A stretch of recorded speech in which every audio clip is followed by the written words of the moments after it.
money, we need ideas. And I'm saying that because what we are witnessing today started as an idea within our department, and we're very excited. And we brainstormed and brainstorms, Keke can attest to that, until we said, let's reach out to our partners. Let's see whether this is an idea that they would be interested, because we want to make sure that they...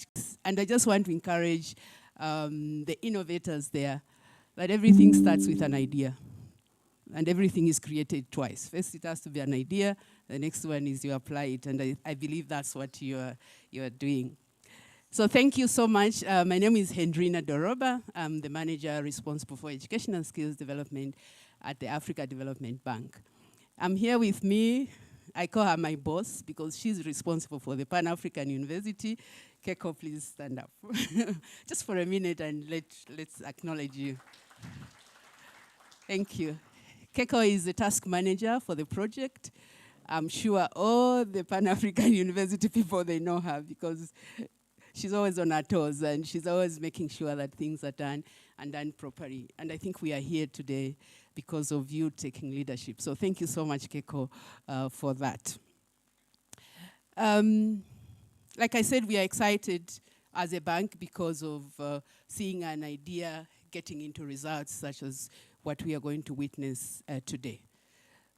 I want to take the opportunity just to acknowledge, first of all, to appreciate the director for making this a success, because we know it's a success.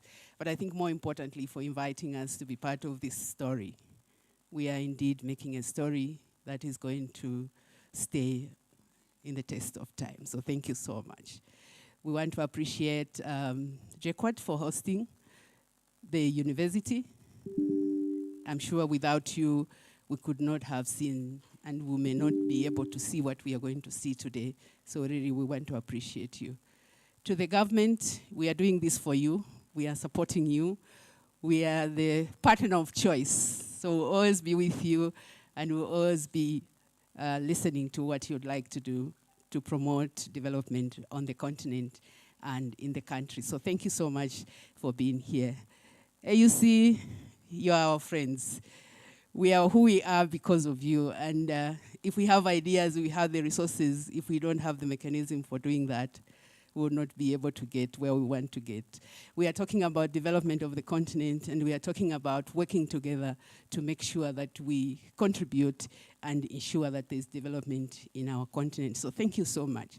And to the private sector, one of the challenges that we're given when we started thinking about Innovation Hub was, yes, you are supporting Pan-African University, so what? How are we going to measure the effort that we are putting in to support universities? What is that thing that you can do differently to make sure that you bring in private sector? But also put the youth at the center. How do you support the youth so that they engage and interact with the private sector? And I want to say again, what we are witnessing today is an idea that has brought private sector, and we encourage you to continue working with us and continue working with everybody. So really, I would like to, I'm going to my speech now. I'd like to, first of all, just appreciate PAUSTI management for inviting the bank to participate in this demo day, because this is very important to us, and that the incubation center is something that we'll always treasure as a bank because of the intention, but more importantly for us, I think, is what we want to get out of this. To the students, we want to congratulate you, we want to appreciate you, and we want to thank you for thinking outside the box. We do believe the ideas that we are going to see today are ideas that are evident by just being crazy, being wordy, and just thinking outside the box and saying, how do I contribute to solving issues in my own country, in my own community, and in my own continent. So thank you so much. And thank you to the lecturers and all those, including the iHub, who have been supporting the students in making sure that the ideas that they have are put in a way, and we do believe it's in a way that it will attract private sectors, but also in a way that these ideas are going to get to industries and will be able to contribute to the transformation of our own issues as a continent. I also wish to congratulate management of PAUSTI for their effort and commitment throughout the process, which has resulted into the establishment and the operationalization of the center. Like we said, we had the ideas, but we needed people to operationalize it. So thank you, PAUSTI management, for being at the center of this and for making sure that these ideas are operationalized. The results that we are witnessing today indicate that we have the potential as individuals. We have potential as an institution, and we have potential as a continent to be able to find solution to our own, our own issues, our own challenges. So we want to thank you. And I just want to say that the bank is really pleased to have contributed this far, and we are committing even to do more, depending on, how we move forward with that. But we want to assure you that we are thinking through, we are having conversation with various stakeholders in how do we support the Pan-African University to achieve its dream, and we hope we can make a small contribution. It is indeed the commitment of the Africa Development Bank to support development of skills for entrepreneurship and productivity in Africa, and this is also reflected in our current strategy, which is really looking at how do we empower, how do we make sure that we are training the youth for productivity and transformation. As a bank, we strongly believe that innovation centers are essential to complement academic training, but also to enhance the preparedness of the graduates to be able to get into the productive world. It is also in this context that entrepreneurship and innovation hubs like the one that we are witnessing today is important to us in skilling up the youth for employment and productivity, just like our strategy is now. We are also very much interested in not just skilling, but also making sure that either the graduates create jobs or they are employed. And we do believe that such innovations will certainly be able to help us achieve the objective of our skills for employability and productivity in Africa.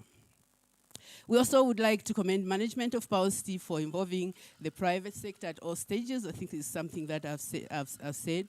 But we want to emphasize that strong partnership with the external environment is essential to ensure that there's relevancy and sustainability in the work that we do, more particularly the work of the academic institutions.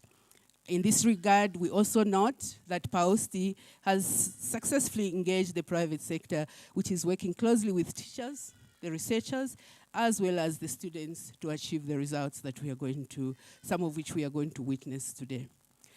Building on this momentum, we'd like to urge the private sector and the industry to continue supporting PAUSTI and Pan-African effort, and just consider going with them and ensuring that, like I said, these ideas that we are witnessing today are ideas that are going to be transformed, and they'll get into the industry and they'll be able to contribute to solving problems on our continent. This will also ensure that innovation and inventions from the PAUSTI Innovation Center do not just collect dust, but these will be innovations that will certainly be able to add value to the continent's natural resources and also to enhance growth and transformation, more importantly, again, the lives of the African population. I wish you a very successful, and I just want to say from the bottom of my heart, we are very excited as a bank, and individually I'm excited because this is something that we talked about. When we started, it would not happen. But to see this and to witness this and to be part of this is a very exciting moment for all of us. And I know Keiko can't just wait. She had to make me fly overnight to be here, but I want to appreciate her for determination, and thank you so much.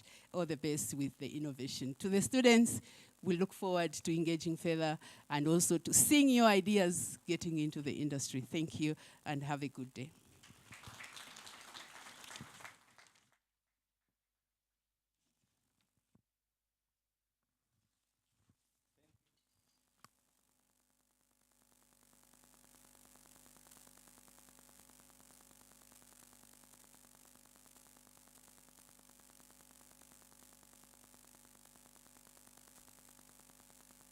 Yeah, thank you very much, Andrina, for those very warm remarks.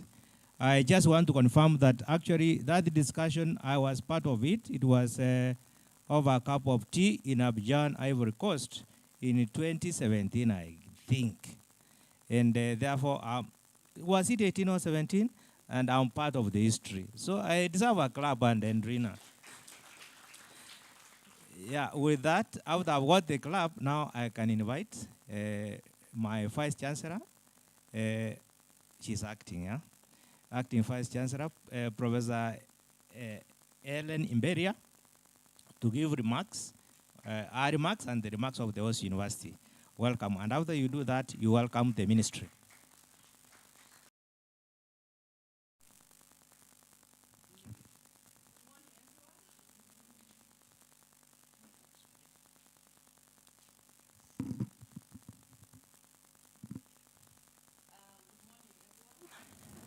Yes, I'm excited to be here this morning.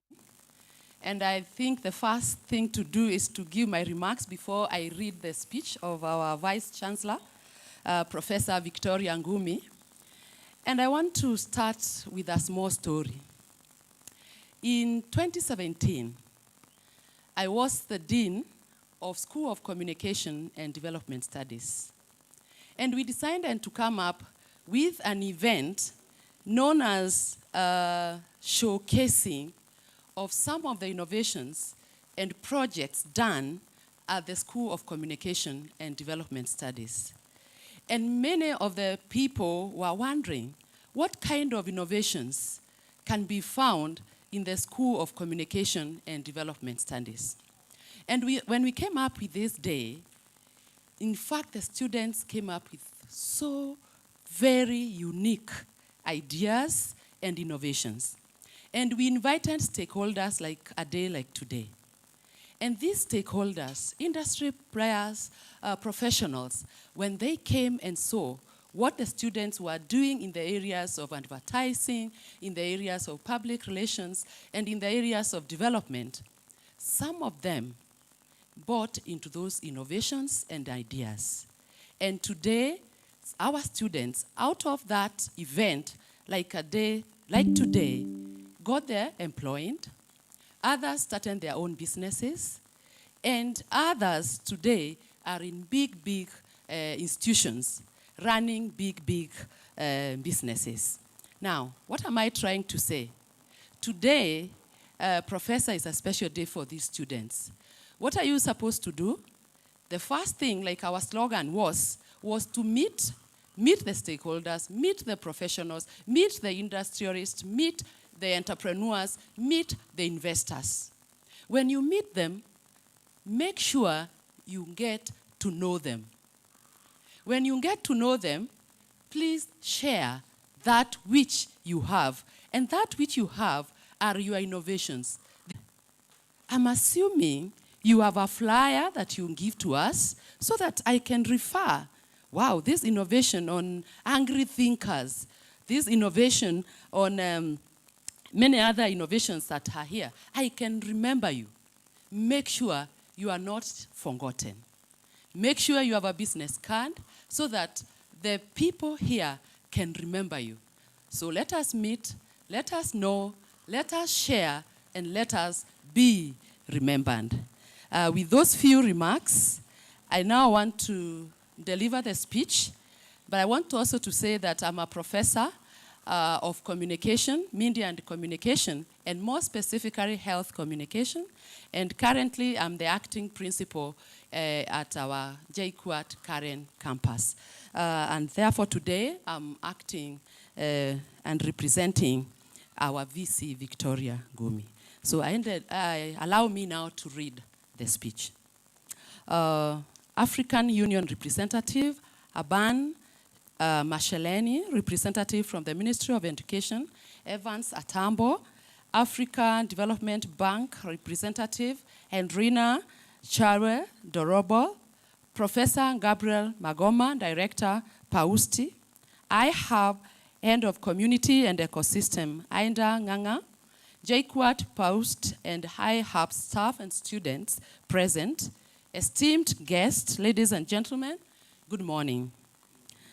I'm delighted to join you this morning as we witness the fruition of students' effort who put their knowledge and skills to task in creating innovations that are built to offer solutions to real problems affecting human society.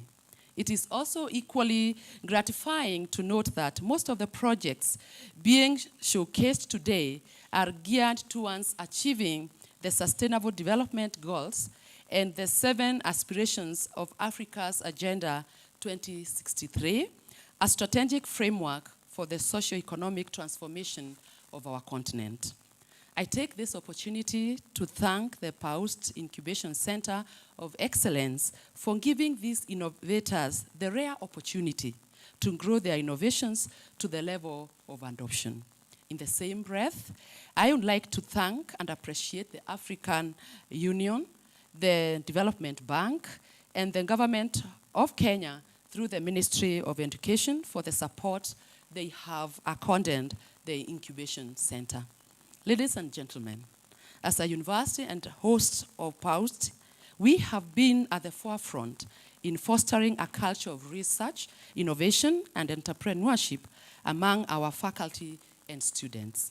Our focus is and always has been to produce quality graduates with entrepreneurial minds. I'm pleased to note that the center will help our staff and students focus and align their current resources and expertise around specific capabilities to accomplish and sustain world-class performance and value. One unique aspect of the Incubation Center of Excellence is that it plays a significant role of linking our postgraduate students with relevant stakeholders and private sector actors. I am confident that this center is instrumental in enhancing the role of science, technology, and innovation, as it will also serve as a reference point for similar approaches across the African continent, and we are delighted to take the lead in this particular respect.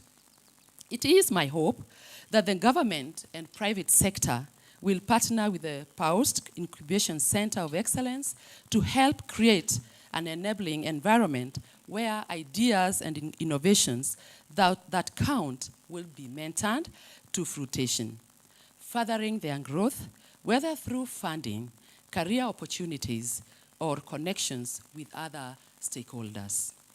I appeal to all our partners to positively engage these young minds and complement their efforts towards bringing solutions to problems facing this society. Your complementary support towards incubating projects and developing them further will go a long way in ensuring that the ultimate goal of changing lives through innovation is accomplished. Ladies and gentlemen, even as we celebrate the great innovations and inventions being showcased here today, I would like to inform the innovators that their success will be pegged on coming up with solutions that focus on what works well for the end users. As I conclude, I challenge the innovators and students present today to make it a culture to innovate and think through ideas while mulling over ways of converting them into viable products. JQuat's, and by extension, PAUSTI's ultimate goal is to inculcate the innovation and entrepreneurship culture among our students and faculty. It is time the youth make use of their immense potential and energy to strive for ownership in Africa's sustainable development. Once again, I wish to acknowledge and appreciate all the partners who have made this milestone possible. Thank you so much, and God bless you. Before I invite the ministry, I want us to remember the slogan. What was the slogan? The innovators around the slogan was, and the students was?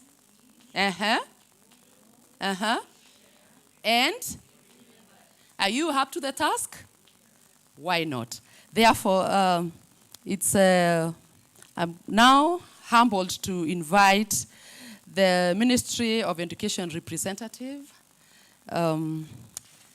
my friend and colleague Evans. This is James? James, welcome.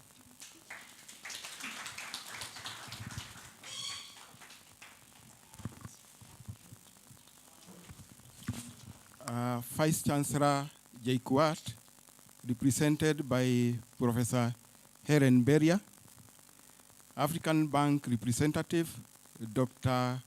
Hedrina Dorobo and Dr. Teko, African Union representative, Haban Macherani, the director, PAUSTI, Professor Gabriel Magoma, PAUSTI staff, students, exhibitors, invited guests, ladies and gentlemen, good morning. As you have heard, my name is James Kiburi. I'm representing the PS University Education and Research, and I'm with my colleague here, Mr. Evans Atambo.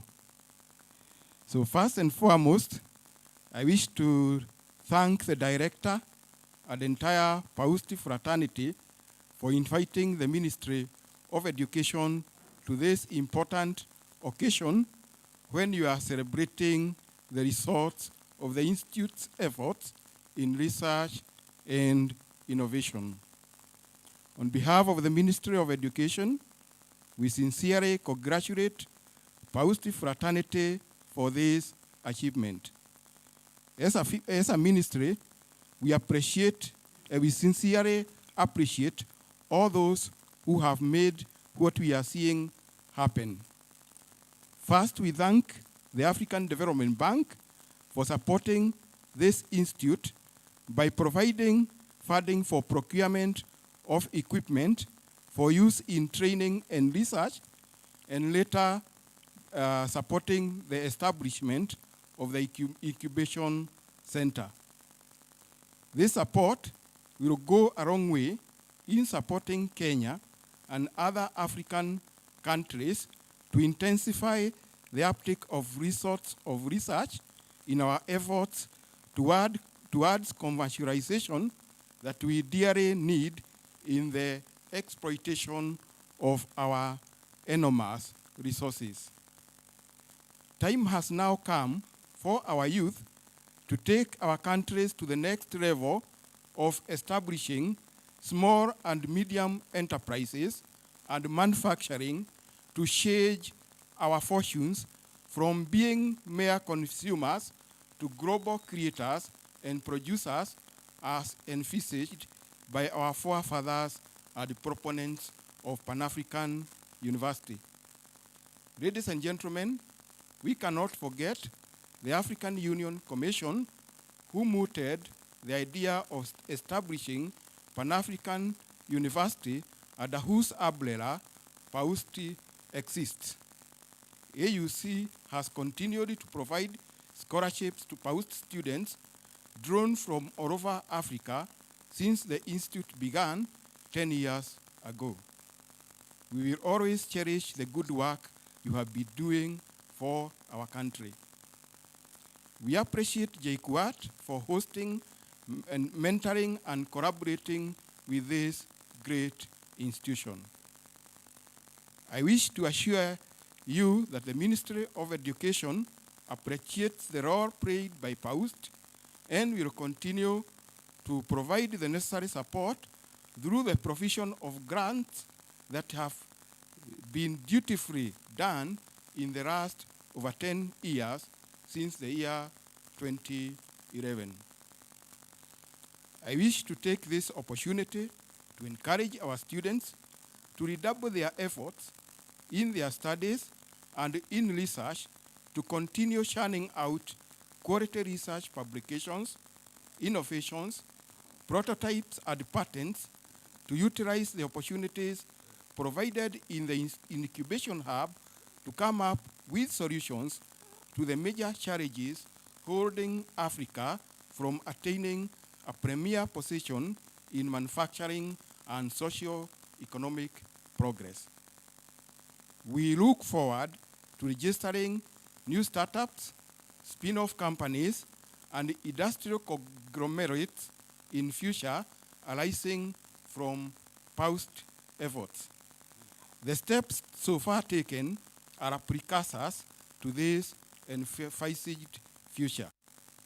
Lastly, we urge the African Union, the African Development Bank, the lead thematic partner, Japan, through JICA, and other partners to continue supporting the Institute in order to realize more progress for our continent. Thank you, and God bless you.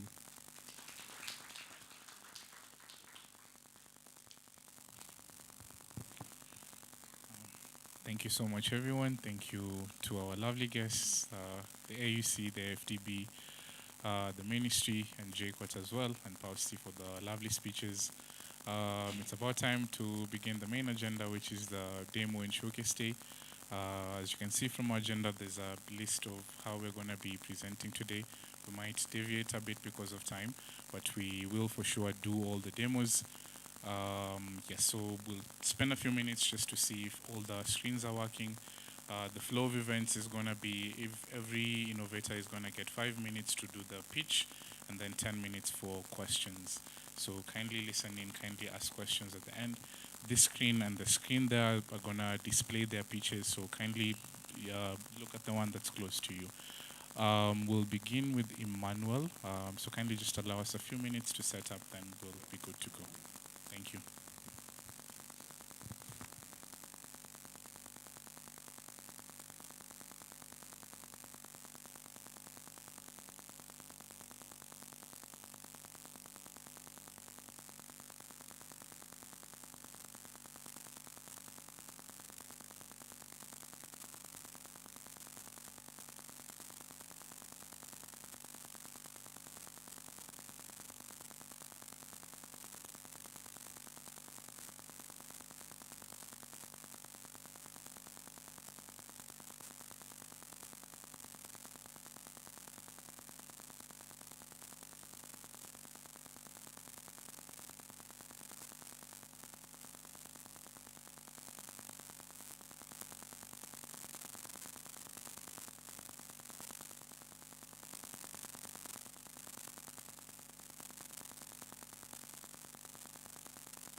Founder and CEO of AgroThinker. I'm from Cameroon. And today we are going to talk about something which is very close to our heart, which is sustainability. And one of our mission is to help smallholder farmers in Africa to grow more food sustainably. Let's start this presentation with a question. By show of hand, please, how many of us here have access to food? Okay. What if I tell you that in the next 1 to 2 decades, we may actually have to fight to get access to food? Scaring, right? That is how bad the food insecurity is projected to be, especially in Africa, where the food security is facing a lot of challenges. For instance, we have the global warming due to climate change, the increase of population, the reduction of cultivable land due to the urbanization process, and also the COVID pandemic. Okay. The COVID pandemic, which also affected the agricultural production in Africa. It is based on this data and fact that the Food and Agriculture Organization of the United Nations is projecting Africa to be home to more than the half of the world chronically hungry by 2030 if nothing is done. Therefore, there is a huge need of producing more food but with less resources. But how do we do it? So, the main problem of the agricultural production system in Africa is because the agricultural system in Africa is mainly based on the legacy farming practice, which is not backed by data, and further compounded by the lack of resiliency to climate change. We, AgroThinker, are changing that narrative by bringing on board data and artificial intelligence to help smallholder farmers to take decisions in order to increase their productivity. Allow me to break it down. We use sensors that we install on farm to collect data, and we use the data to feed our artificial intelligence module to help farmers to predict the eventuality of occurrence of pests, diseases, and also to help them to timing the irrigation system from 5 to up to 10 days. And this information are accessible to farmers through SMS or through the mobile application. This is a short demonstration of the system working in the greenhouse. Here we use a potato to evaluate the efficiency of the system with drip irrigation. And the system was concluded, and we were able to raise the production in the greenhouse by almost 13%. And right now, we are also trying the system on an open field here in Jequat in order also to get the accuracy and the productivity in the open field. We also talk about the disease, the prediction of the eventuality of occurrence of the disease. We have also developed an artificial intelligence system in order to help farmers in case we have predator disease to detect disease on plant using artificial intelligence with high accuracy between 90 to 83%. So here we try it as well on the potato, and we were able to detect early blight disease and late blight disease. So far, we are targeting 53 million of smallholder farmers around Africa, and in Kenya, we are targeting 3,000 farmers in Nyandarua County, Meru County, and Kisii County. Here, our business model is to install the devices in the farm and ask the farmer to pay between $30 to $50 per hectare per season. And the partners that we are looking forward to have collaboration with are the insurance in order to help them to reduce the payout on crop losses claim, and also the industry such as McDonald's, Walmart, to help them to achieve the sustainability goal. So far, we were able to receive 5,000 grants from the Africa Development Bank through the PAUSTI administration, and we were able to use it, 65% of that fund for the research and development, 20% of that fund for communication and also somehow marketing to meet the farmer on ground and to have kind of conversation with them in order to be sure that what we are designing is going to fit their need. And yeah, we were also able to secure a travel grant to attend the second global conference of agriculture in Berlin through the Kenya Education Network. And right now, we are looking forward maybe raising $47,000 grant in order to expand our activity. And this grant will be divided as follows. 45% of the grant will be focusing on communication in order to get as much as farmer on board as possible. 35% of this will be dedicated on the field trial in order to show to farmers that the system is really working and they can easily use it. 20% will be for the fixed stage, like the offices and the different logistics that we are going to need for to run the company. This is the team right now. We have strong background in agriculture, and so kindly join us in this journey and let's make agriculture great again in Africa. Thank you. Thank you so much, Emmanuel. Questions, please? Any questions from the audience? Going once? Yes. Yeah, thank you very much, Emmanuel. You've talked about the collaborators. Have you had any contact with them? Or that is an idea you are thinking about implementing? Thank you. That is still an idea. We are communicating with the Center of Excellence in order to know how best we can approach those collaborators and get best insight. Yeah. Then your sensors, you place it. Where are you placing it? In one spot, or you are having several, sensors in the field? For the sensor, we have several in the field, and the main sensor are the weather kit, where we sense the wind velocity, wind direction, rainfall, light intensity, and for irrigation. Thank you.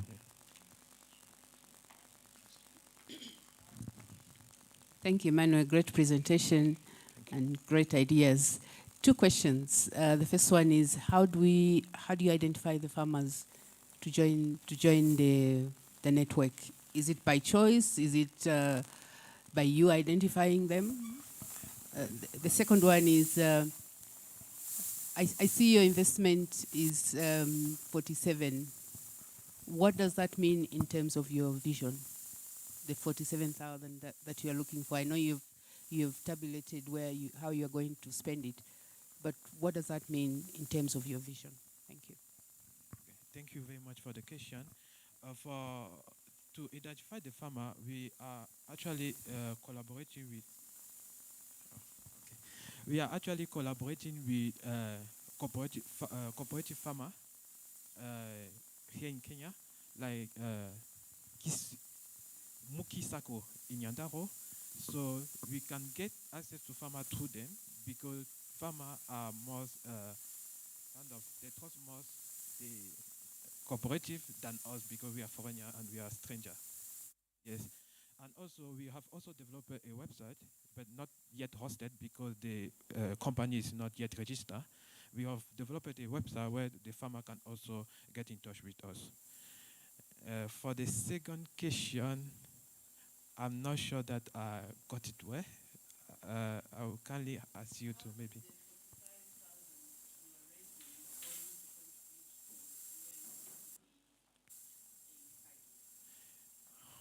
Okay, thank you again. The 47,000 will help us expand our idea. First of all, here in Kenya, yes, and also with the result that we are going to have here in Kenya, we will think about expanding back home in my home country, Cameroon, and also in other collaborator country. Yes.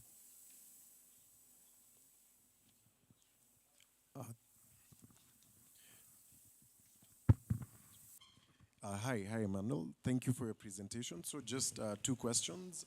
On the R&D, have you guys actually tested the solution with farmers? And then my second question is what's your commercial model like? I think you've touched a bit on it, so maybe you could just expound on how you're looking to generate revenue. Thanks. Okay. Thank you for the question. For the research and development, we tested it here in JECWAD because here in JECWAD we have facility like greenhouse and also farm where we can install the system. And we tested it and we got some data, which those data that we were able to receive a travel grant from the Kenya Education Network to go to Berlin and also share our experience and also get experience from other farmer or stakeholder in agriculture. Sorry, I don't remember the second question. Okay, the commercial model.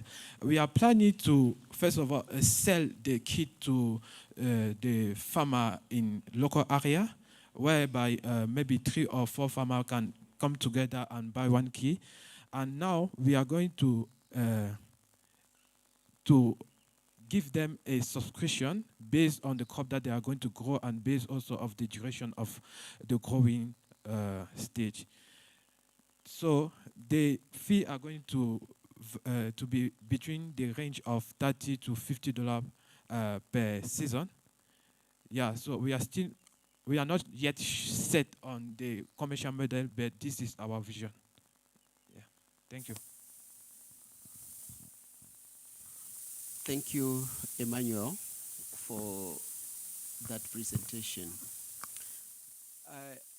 I'm wondering, you kind of addressed my question from the previous speaker. I wanted to know whether you are doing standalone kits for each farmer, or this thing can be shared by a group of farmers. If so, how many? That is number one. Number two, it's about infrastructure that is needed. Do you also host part of the infrastructure elsewhere? Like probably you install your system on the farm and the servers are at your company. How does that play out? And the third one is the algorithms for monitoring various parameters. You are into crops. Are you also into animals? What kind of? Okay. Thank you for the question. Yeah. The vision is the farmer, for the smallholder farmer, for one farmer to buy the kit, it may be expensive for only one farmer to come and buy the kit. So to make it accessible to as much as possible a farmer in the rural area, we allow them to come together and buy a kit. And later on, they can now pay a subscription for depending on the crop that they are going to grow and also on the duration of the crop that the crop is going to take to grow. And now, regarding the algorithmic and the stuff, we use artificial intelligence to predict the weather condition, and also we use a smart system like Nano to interpret the data that we are collecting in farm directly and take immediate action like switch on the irrigation system or switch it off. But in terms of predicting disease or predicting pests, we use the prediction of the weather to advise farmers so that they can take action in advance in order to prevent crop losses. And regarding also the other aspect of agriculture, we are not only focusing on crop production. We also focus on livestock. And one of our projects was also supported by the administration last year, which is the Smart Incubator project, and which is also in the lab. And we tried the system and we got 80% of accuracy. Actually, the smart incubator that we designed is power using solar system. Thank you. And yeah, just to mention also, we also designed a desiderator to help some of other farmers to transform their food so that they can add value to their chain of production. Thank you. Thank you so much, Emmanuel. Let's give him a round of applause, please. Thank you. We will have George next.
Okay, good morning all. Yes, I'm George Oloch. I have a PhD in molecular biology and biotechnology, master's in molecular biology and biochemistry. And my project is a potential bactericide against bacterial disease in potatoes. Generally, bacterial disease is one of the most important diseases in potato in Kenya. Not only in Kenya, but also in Africa. Now, this disease causes close to, or generally affects more than 70% of potato farms in Kenya. And it causes seed losses of between 50 to 100%. This disease is generally caused by a pathogen called Ralstonia solanacearum that generally, most of the time you find it in the soil. Now, in the diagram there, you can see the very first image is the symptoms that the disease usually shows, and it's usually abrupt. Immediately, the vascular bundle is blocked, then it wilts. And then on the C, you can see that's a normal potato. And then D, this is a potato that has been affected by the pathogen. Now, it's important to note that so far there is no agrochemical. There is no agrochemical solution in the market to control this pathogen. So far, what farmers are using purely cultural methods, such as crop rotation, and of course, also uprooting. Now,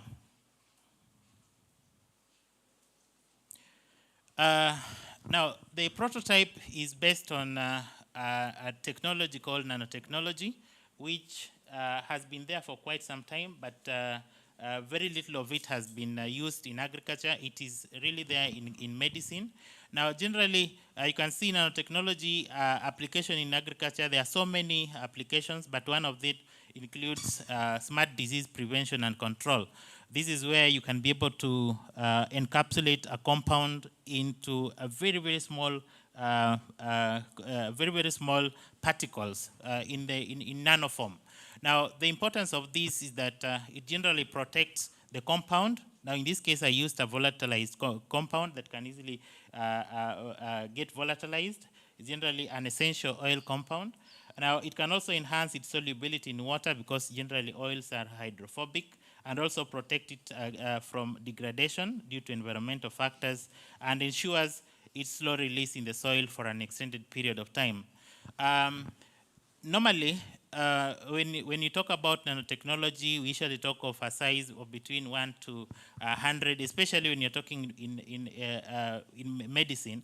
But now in the agricultural setup, we talk about, when you talk about the size of the particles, we talk of a range of between 1 to 1,000 because it is usually applied in the soil. Now, this compound that we made with the help of my supervisors in the lab, it can be used. We have tested it in the laboratory, we have tested it in the greenhouse, and we have worked with farmers as well in the field. As you can be able to see, the compound, 7 grams of it, I have a sample here, 7 grams of it, you dissolve in 250 mils of water to make a stock concentration. Then out of that, you take, should be 45 mils, you dissolve in 10 liters of water, and then you drench the soil. So you can see that is one of the farmers I was working with. So you drench the soil, and the 2 photographs just shows a contrast of the results that we're able to see, to find in the field. This is one, of course, that is the farmer. So I think it was just last month when you were taking the photographs. He was harvesting, and you can be able to see, we made a video where he was talking about his farm. He had neglected the farm completely because of the disease, and now you can be able to see that he got very good yield that he has never gotten before. In fact, after I left the farm, many people who came there were calling to ask for the medicine or the drug. Now, generally, for the market opportunity, more than 800,000 small-scale farmers are involved in potato farming in Kenya. And it's important to note that potato is the second most important food crop in Kenya. Now, approximately 70% of these farmers are affected. And therefore, if you look at the value chain of potato, it supports close to 2.5 million people in the value chain. So it's a very important thing that if we find a solution to it, it will be able to solve so many problems. Now, what are we looking for? In this presentation, we are looking for a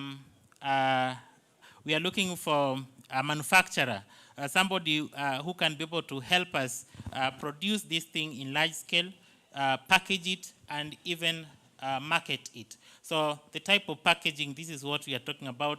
Now, as an individual, you may not, I may not be able to, or even my team cannot be able to package it and produce in large scale. What we have is a prototype, and therefore we need investors who can believe in this innovation to do that. So far, the project I was able to present, I presented the PAUSTI Incubation Center at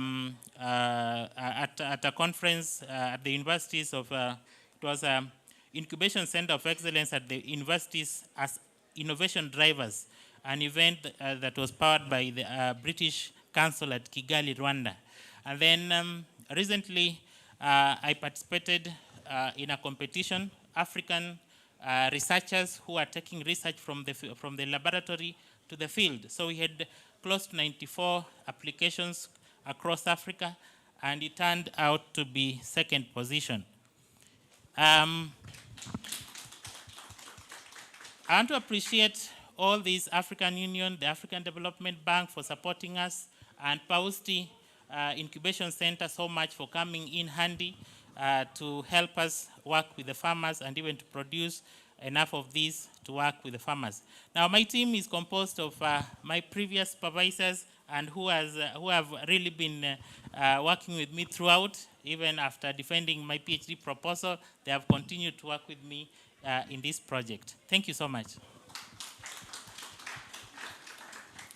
Thank you so much, George. We'll take questions.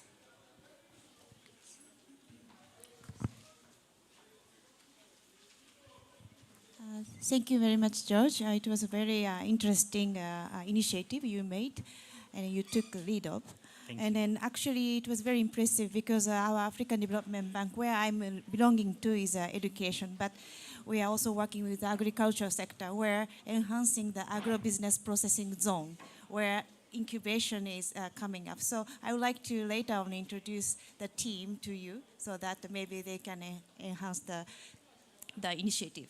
Thank you. Thank you. Thank you so much for that. Thank you.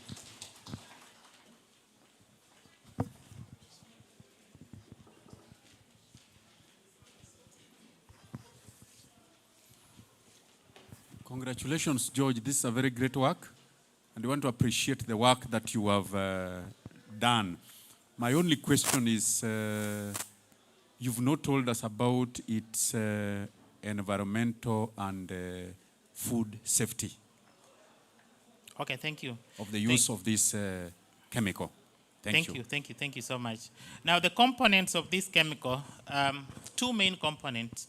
One of them is essential oil from thyme. This is very, you can even, it's food. It's food, and it has been classified as safe by the WHO. Apart from that, the other component that is also very key in this prototype is Ketosan, which is generally an exoskeleton of insects. So even during the application, we really do not need a lot of protective wear. It is safe. And then the other thing on the environmental assessment, of course, that will be done. But generally, because we are using nanoparticles, as you can be able to see, the concentration used is very low, extremely low. And because it is organic in nature, so it breaks down. Once it breaks down, it releases even nutrients to the plants. So generally, looking at the components used, it doesn't have an effect to the environment, negative effect.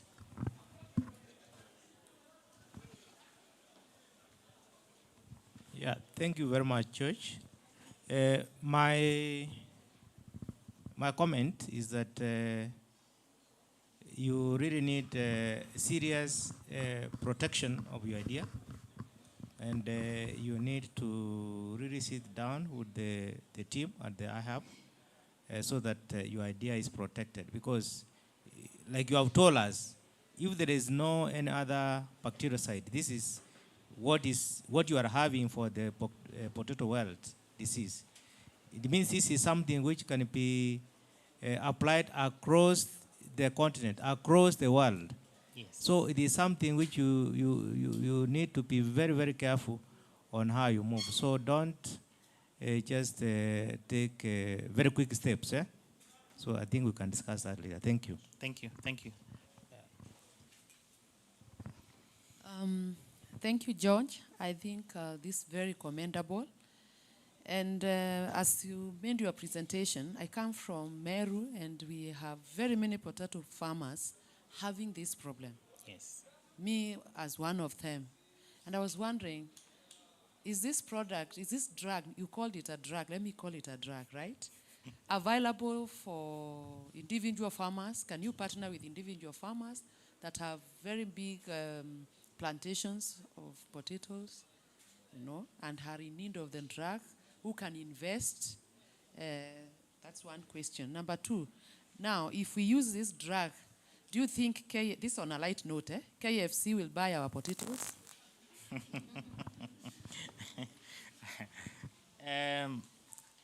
Thank you so much for the two questions. I think the first one on large-scale testing, or not really testing, but now the large-scale use. Of course, that is where we need, the investors need to come in to help us produce this thing in large quantity. Of course, we are in the process of patenting the work. And therefore, once we are able to produce a lot of it, it's not only in Meru. I've also traveled a lot in Nyandarua, and it's a problem. In fact, one of the people I was working with was Calro, the National Potato Center in Kenya. They don't have a solution to this problem. I've worked with them quite a lot of time, but the farmers are crying. They really don't have a solution. They just told to plant something else next time. So it's possible to work with large-scale farmers. Of course, that is something we have. We'll look into it. And then the other thing, of course, they will be able to buy, because it doesn't really affect the potato. It deals with the pathogen. It deals with the pathogen, and if you look at even, because I also looked at partly the mechanism of action, apart from being bactericidal, because it kills the pathogen, it also prevents the pathogen from becoming virulent. It reduces the virulence in very, very low concentrations. If it is, it's not killing, it prevents the pathogen from getting into the plant. So it deals with the pathogen mainly. It doesn't really affect the quality of the potato produced. Thank you. Thank you. Yeah. Thank you so much, George. Let's give him a round of applause. I see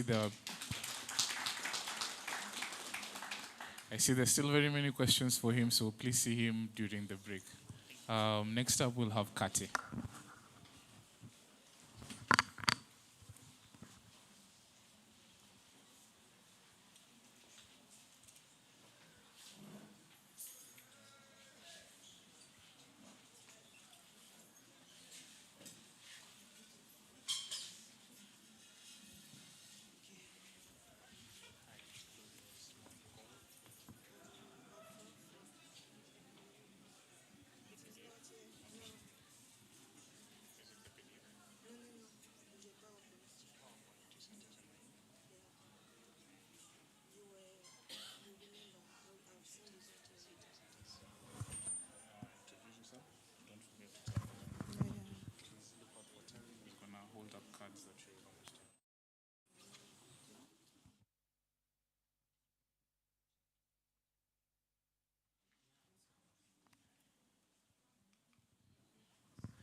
Good morning.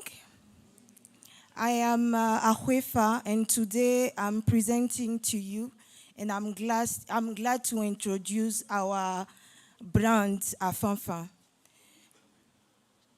from Benin. So what are we solving? I'm a civil engineer, and through my professional journey, we have realized that in West Africa especially, we have very, very few construction material, and most of them are cement-based material. The problem with the cement-based material is that to produce cement, we need a lot of energy. Actually, the cement industry use about 40% of the global energy. And in addition to that, it produces a lot of carbon. So every time you are going to buy 1 ton of cement to build your dream houses, you remember that you just bought 1 ton of carbon that has been released in the environment.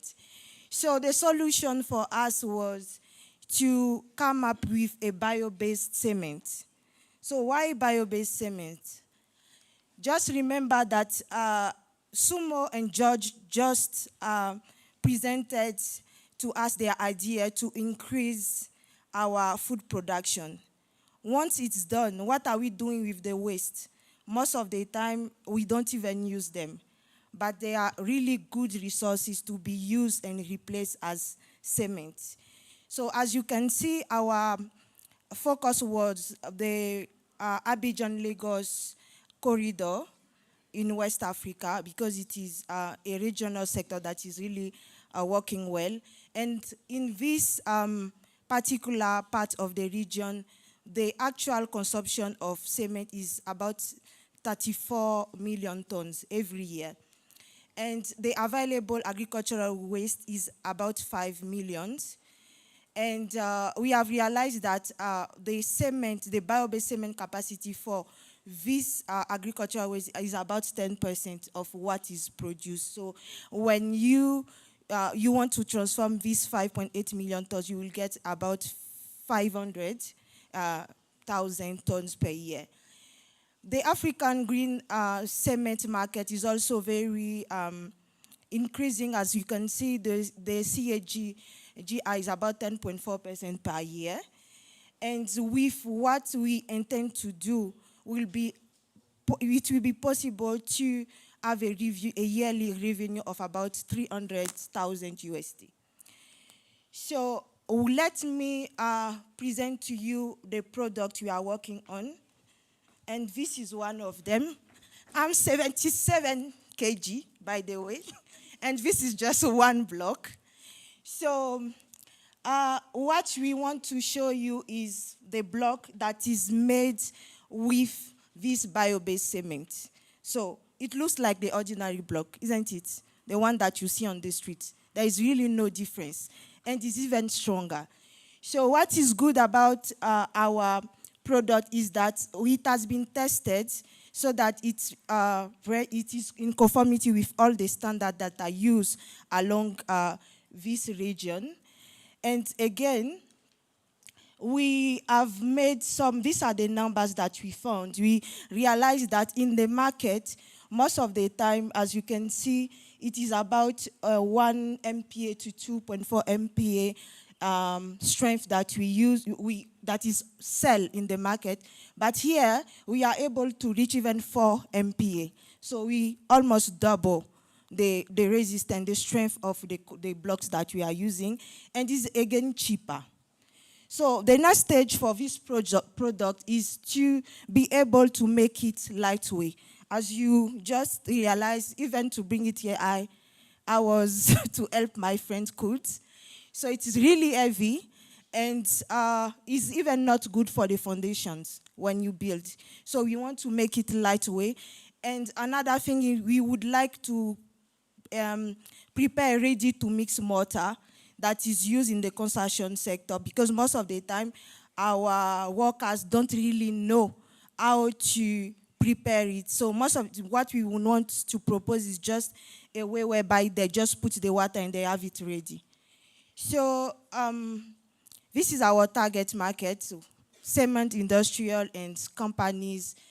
Let's talk about the financials.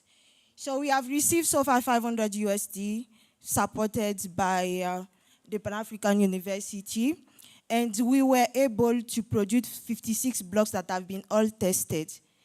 So it looks expensive, and it really looks expensive, but it's because we were doing the research in Kenya where the product that we use are not available. So if you put it in the West Africa setup, you will have it much more cheaper as presented earlier. And what we are looking forward is to be able to establish the startup, buy the equipment, and start to produce. So the team is composed by three civil engineers.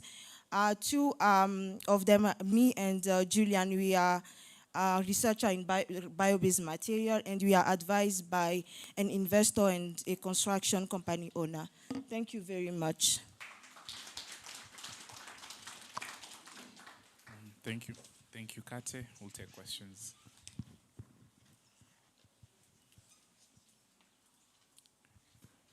Any questions for Kate? Just to fill the gap. You want to make it lighter. Yes. Now, in the process of making it lighter, would it still be this block or something else? It will be the same blocks, the exact same. You will not even visually see the difference, but it will just be lighter. By magic or what? No, we are researchers, so we have all the knowledge and the technology. We will not give it out here, but we have we can reduce the weight by 40%. It's possible. We have even started it. Thank you.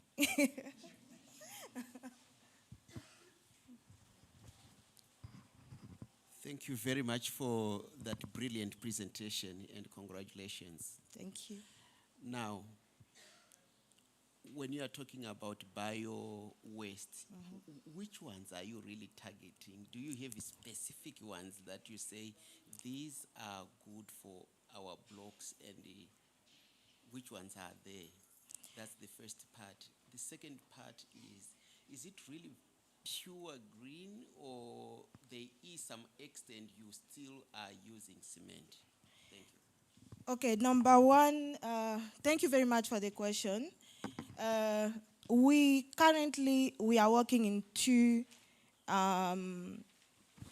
wastes: the palm oil industry waste and also the maize waste. So these are the two main products we are working on. So that is why in our presentation there is also a part related to product development, whereby we want to add more waste. And mainly they are from the cereal industry. So during our research, we realized that we can even use more waste, but currently it is really focused on the palm oil industry and the maize industry. And currently there is no possibility to use 100% bio-based. Bio-based green concrete, there is no possibility currently to do 100%. There is, at some extent, is a percentage of cement. So currently, we were not able to replace fully. And from my knowledge, even in the market, there is absolutely, I've not come up with any idea whereby the cement is completely replaced.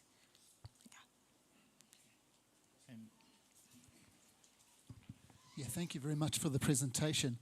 I'm just wondering what the ratio of waste is within the product, and whether you've considered interlocking blocks, because we obviously need to use cement and mortar to join the blocks together. Thank you. Thank you very much. Actually, this is a very good question.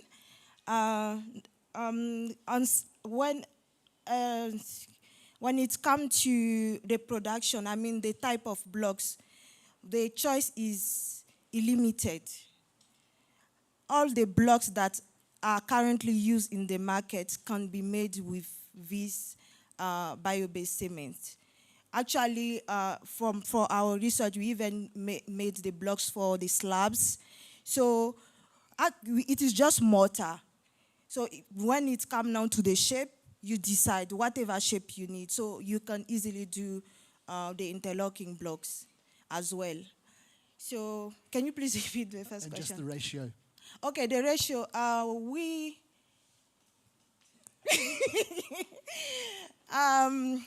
we would like to do not yet give the ratio because we are still in the process of protecting the idea. So, but it's quite interesting.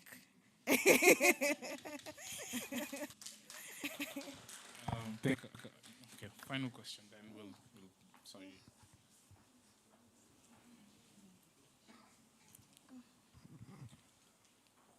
Kate, you should have told us a little bit about the reduction in the level of energy used. An indicator so that we can know really is going towards reducing the problem of cement production. Thank you.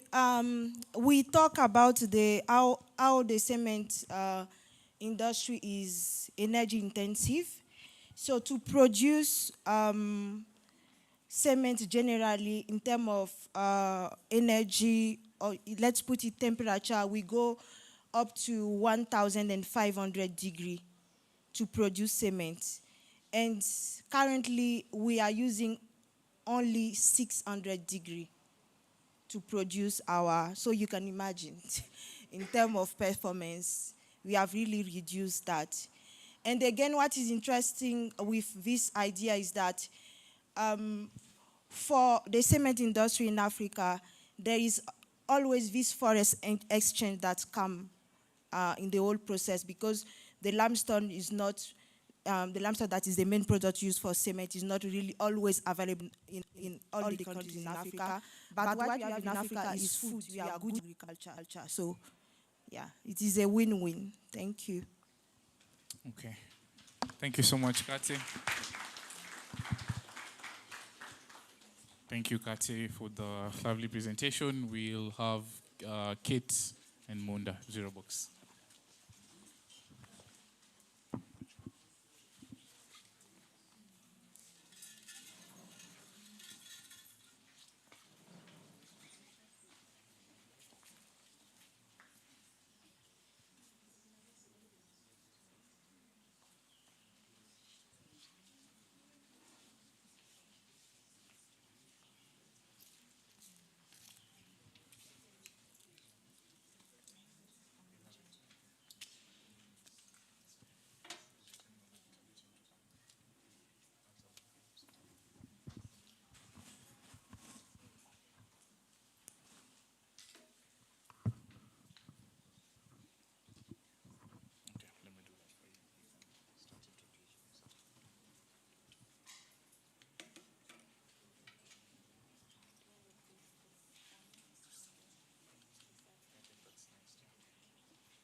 Good morning, everyone. My name is Kate Obaya Sego, and I'm presenting on behalf of Zero Agricultural Technology. Presenting on behalf of Zero Agricultural Technology, where we leverage technology to help reduce post-harvest losses. So post-harvest loss is an all-year-round problem in Africa and then the globe. About 60% of these post-harvest losses are from fresh farm products. In Kenya alone, over 400,000 tons of tomatoes are being grown annually. However, 30% of this produce are being lost due to spoilage. Major interventions are being done to help with the reduction of post-harvest losses, but most of these interventions are being done at the farmer level, leaving the local retailers at a plight. And this post-harvest loss also does not help nations to achieve the SDG goals and also the African Union Agenda 2063, which sees the important role that agriculture play in the economy. So we went to the market to talk to these local retailers and to ask them about how they manage the post-harvest losses. And they told us about the challenges that they face with the losses that they incur. And they told us that what they normally do is that they tend to buy favorable varieties of tomatoes. They have specific varieties of tomatoes that they buy. And also when they can't do anything about the spoilage, they tend to sell it to restaurants and piggeries at a very low amount where they do not make profits. So this actually, we realize that this actually do not really help them in how they can make profit out of their market. And that is when we come in with our solution, which is the Zero Box. So the Zero Box is a smart preservation box which incorporates refrigeration, biosensing, and information technology. So what this box does is that this box actually helps you to extend the shelf life of your product using the refrigeration system, and also with the biosensing technology, which will help you to estimate the shelf life of your product. And you can actually do this by checking the status of your product in your box, either remotely or in person, with the help of our mobile app application. It is our goal that we would help these local retailers reduce their spoilage, the losses that they incur by 70%, whilst we help them boost profits. In Kenya, the fresh farm products actually create employment for about 350,000 people, which actually help local livelihood, about 6 million livelihoods. And so we are hoping that we get a fair amount of this employees with our box, and then we also hope to get off the wooden crates that they use in storage of their tomatoes with our box. So currently we've identified 10 potential clients who are actually waiting for our box to be done so that they test it. And we intend to give them through a subscription base. We've so far received 5,000 USD from African Development Bank through the help of the PAUSTI Incubation Center. And this actually helped us with implementation of our idea and creating of our first box. The team is actually made up of people from all over Africa. We have Munda Mudenda, who is the product designer, myself, the product development lead, Lillian Nakakawa, the product strategist, and Daniel, who is a mechatronic engineer with specialization in refrigeration, and Robert, a computer engineer. We also have advisors and mentors from the PAUSTI Incubation Center, Job Access, the JQuat Engineering Lab, and Perfect Path Media. We are therefore asking for an amount of 20,000 USD, which can actually help us comfortably produce more boxes and then also help us to start our company.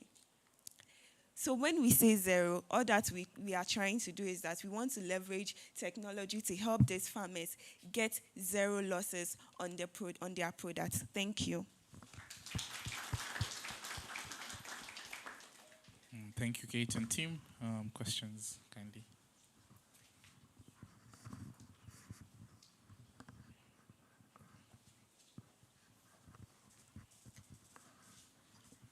Thank you very much. Very interesting. I'm just wondering whether you have a prototype already, and what is your estimated cost of this product for farmers? Okay, so we have a prototype which we are about to send on the market for verification and validation.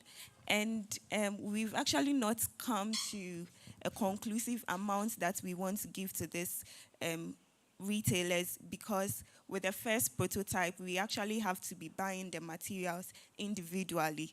But on a larger scale, the materials are actually going to cost less, and we will be able to have an estimation of how we can give to these local retailers. But it's our hope that with those that can't even pay outright, it will be on a subscription base, so they'll be still able to afford it. Thank you. Thank you. Very interesting. The other part of my life is into agriculture, so I love people talking about agriculture. So 2 things for me. I saw your investment request is 20,000. Are you ready for partnership? If there are people who are interested, they like the idea and they want to partner with you. The second one is, if we have farmer, I see there's somebody from Zambia here. So if we have farmers in Zambia who are really looking for the box, what do they do? Thank you. Yes, so actually we're actually looking for partners. So if there is anyone who wants to partner with us, we are available for that. And then also, the good thing about this box is that we actually come from different countries. So we are not going to be stationed just at one particular place. So but basically we are starting from Kenya. And when we move, we tend to spread across all Africa, and even outside Africa. Any more questions?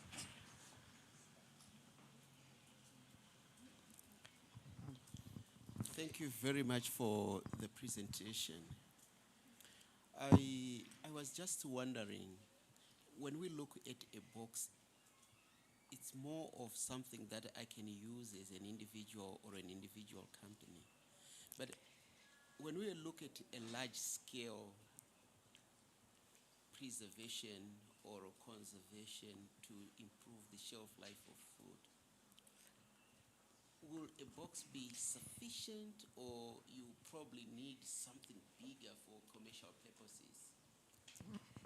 Okay, so this design, we actually are going to talk to. So we produce it based on the customer need.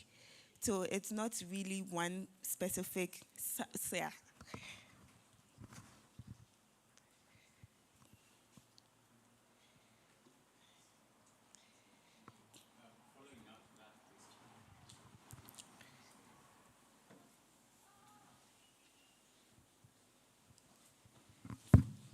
Thank you. Following up on that question, so the prototype you've developed, is it for household use? Is it for industrial scale use? Is it at farm level? Or exactly what do you have in mind? So the prototype that we've currently developed is for the local retailers. When we get to the market, we realize that they sell within this, they just leave it on the table, and then they actually store their products in this wooden crates. So our first idea was, how can we help them with something that can preserve their tomatoes? So this box is actually targeting the local retailers for now. Thank you for the presentation. And it's a very good idea, which we know it's a problem for all of us. If we get this solution, we'll be happy. But my question is, I know it's at the prototype level. This solution, is it only for tomato, or you want to extend to other items? You know, there are so many perishable products. Thank you. Yes, so the good thing about this box is that you can use it on so many fresh products. It's not just for tomatoes, but it's just that when we were coming up with the idea, we needed to have one starting point, and we targeted the tomato sellers. But you can actually use it for any fresh products. Okay. Thank you, Kate and Tim. Thank you. We're going to have Christopher next.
Good morning. Good morning.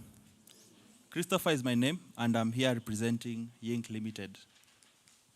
Now, one of the things that are encapsulated in the Kenya Vision 2030 is to transform the country into an industrialized middle-income economy and make people have a prosperous life.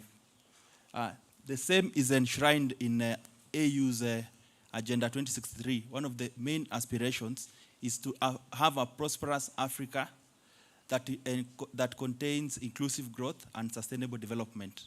For us to be able to achieve those two aspirations, we need to be able to leverage on technology. And that's why at Yink, we purpose to digitize small businesses in all aspects of their operations. We've decided to start with task management, and then we'll be able to pivot into other areas of their operations. Now, the problem that we are looking at is twofold. Number one, most technology that is available out there targets big enterprises and also consumers, which means there's a very big gap in terms of the technology that is available for small businesses. Because of that, we have instances where these small businesses are forced to use traditional ways of managing their businesses processes, as well as their data, in that it's very unstructured. Because of that, they suffer from a lot of revenue leakage. They suffer from a lot of disgruntled customers, as well as disgruntled employees because of the spillover of that. Our solution is in the form of a solution called YFlow, which is a web-based application, software as a service model, which means there is no overhead costs. On top of that, it allows the businesses to be able to visualize their workflow through boards and be able to manage at a very high level to see and break their tasks in different work buckets and be able to see where are the bottlenecks. Thirdly, we provision a dashboard that will be able to give them a snapshot of the business, the way the business is doing, and as well as a reporting engine that will be able to allow them to do analytics on the data that they are generating to be able to make informed decisions. Our target market are small and medium enterprises whose businesses are workflow-based, and they are in need of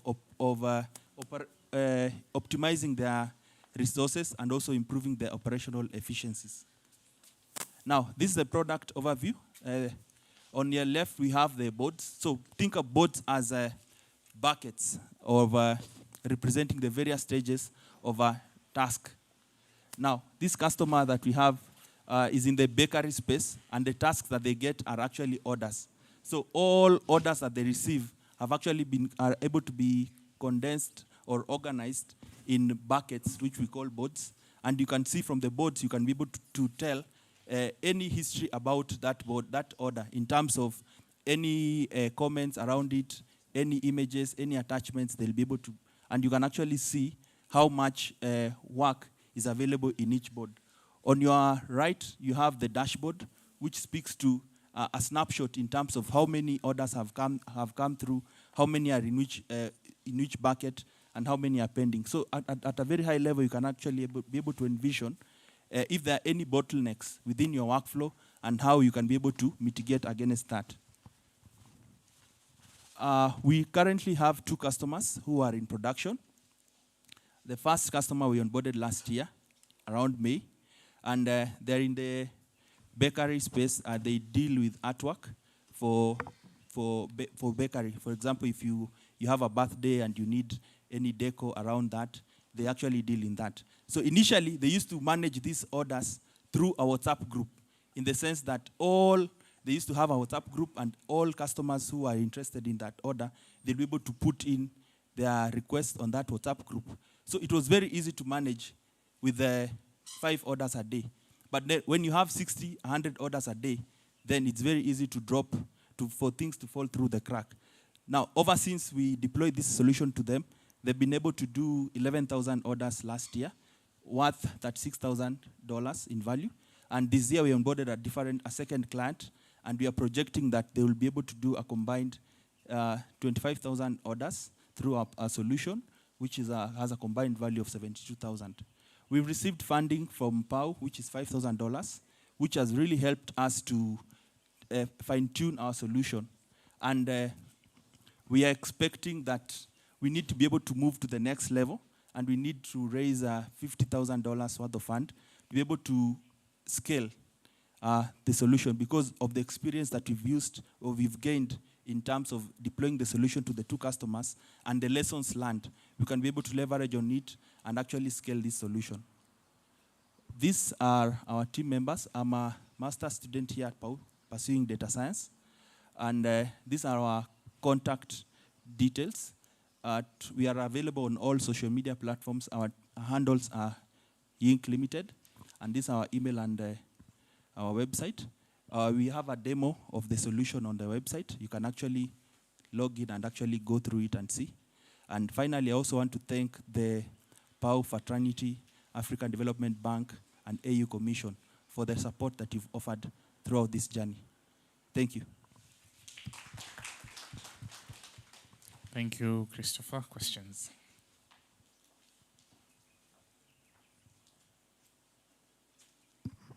Hello.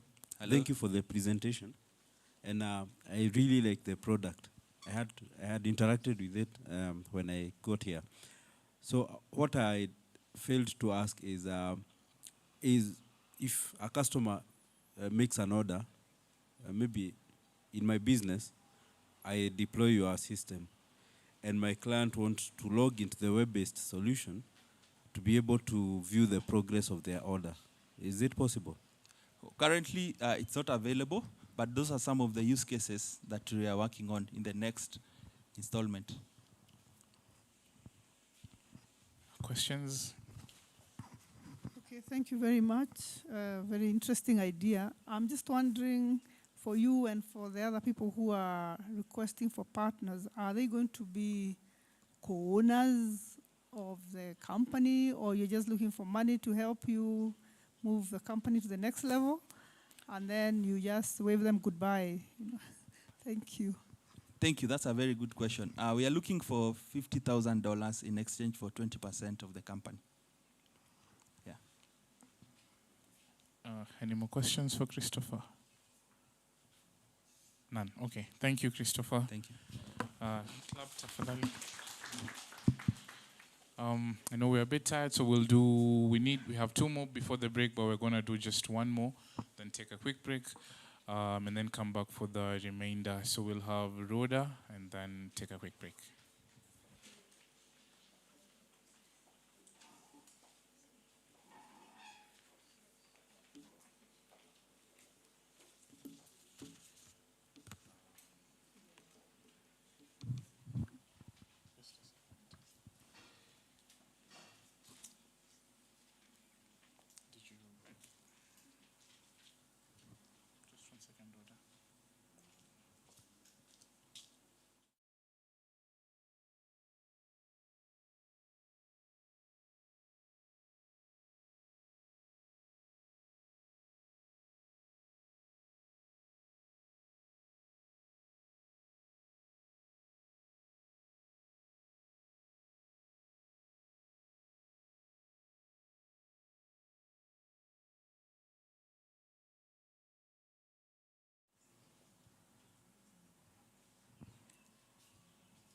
Good morning to everyone. All protocol observed. My name is Ms. Rhoda E. King from the Republic of Liberia, and I am from SmartShot. As you can see the definition there. At SmartShot, we are committed to reduce the burden of hepatitis B and other infectious diseases across sub-Saharan Africa by offering smart health products and services for quality of human health. To use this thing.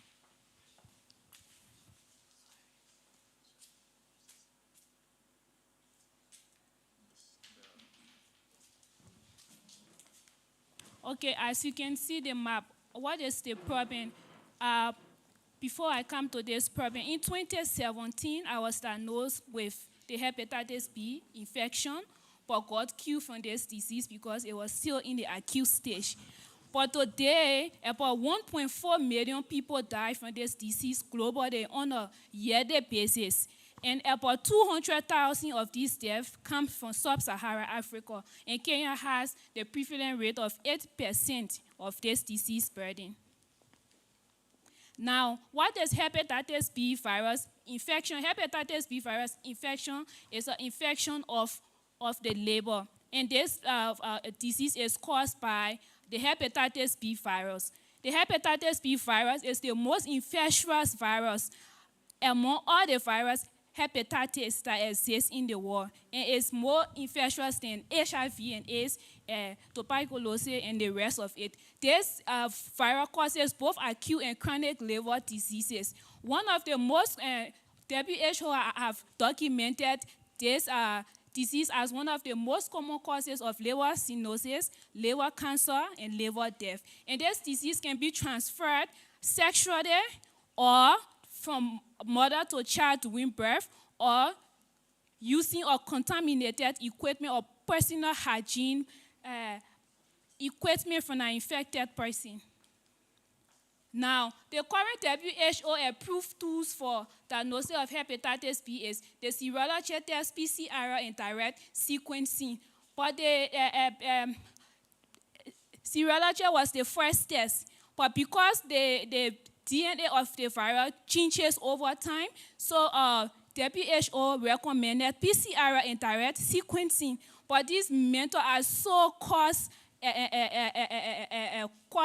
expensive, so making most health facilities to still use the serology test, and this is leading to more diagnosis, misdiagnosis, Now, I wish there was an ensure which is affordable, sensitive, specific, user-friendly, rapid, and robust detection kit in all the harder endemic zone of this virus in Africa that is capable of detecting the hepatitis B variants infected people and giving timely record of the disease. Oh yes, there is one, and that one is the African multiplex real-time PCR kit we have come up with, my team and myself. In this kit, in just one box, you have all the reagents you need to detect or hepatitis B variants infected person or people. And with this kit, you have more data from your samples out of just a single reaction in just an hour. When you run it on this machine, automatically you get a digital result of your test. You don't need to go through direct sequencing and all of those long mental using a lot of funds. Now this African PCR kit is an ensure kit which is affordable, sensitive, specific, user-friendly, rapid, and robust kit that can detect the hepatitis B patient and get a timely record of the disease status just for $15 to $30. This kit is available now to go all across sub-Saharan Africa. And the advantage of this kit is that it helps doctors to identify patients who is at risk of this disease leading to liver damage or liver cancer, and it exists with and help them with a suitable first-line treatment. And this kit, like I said, is ready to go through all across sub-Saharan Africa. Comparing to the old method, imagine a patient used to pay $155 to $185 just for a test. This has been cut down to $15 to $30. Isn't that amazing?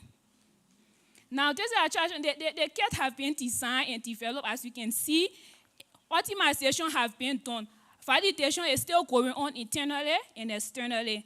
Now, how do we plan to grow? We plan to grow by the number of partnership and policy we create with key stakeholders to scale this product, the number of new customers we acquire, the number of kits we produce, and the number of new distribution channels we have. Now, this product can be stored at 15 to 30 degrees Celsius, and they have a shelf life of 12 months, which is 1 year. We are asking for partners who can facilitate mass production and packaging of this kit, fund clinical trial, and help in kit registration. Therefore, we need the amount of $60,200 to produce like 1,000 of this kit that will be sold across Kenya. This is my team. I am a biotechnologist here at PAUSTI.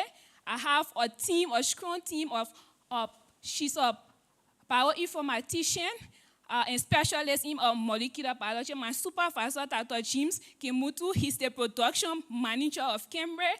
He has a background in molecular medicine and specializes in product development. I have a mentor in the United States who is a business strategist, Mutenda, who is the content creator of this organization. And I have Thank you, Rhoda. We'll take questions.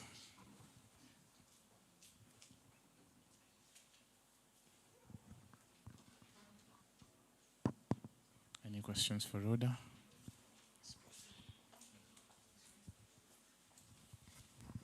Yeah, thank you very much for that very good presentation.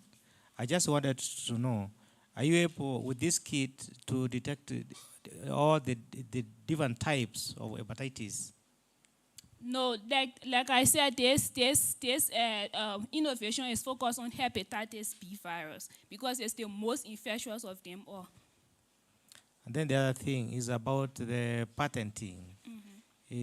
Have you made any efforts to do the patenting? And if so, where are you in those efforts? I'm still in a process. I have not completed that yet. Thank you. Any more questions for Rhoda? Okay, none. Thank you, Rhoda. Let's give her close as she sits. Thank you. We'll take a short break from there. It's almost midday, so we'll allow our guests to leave first. There's refreshments in the back, in the other space. Let's all kindly be seated by midday. Thank you.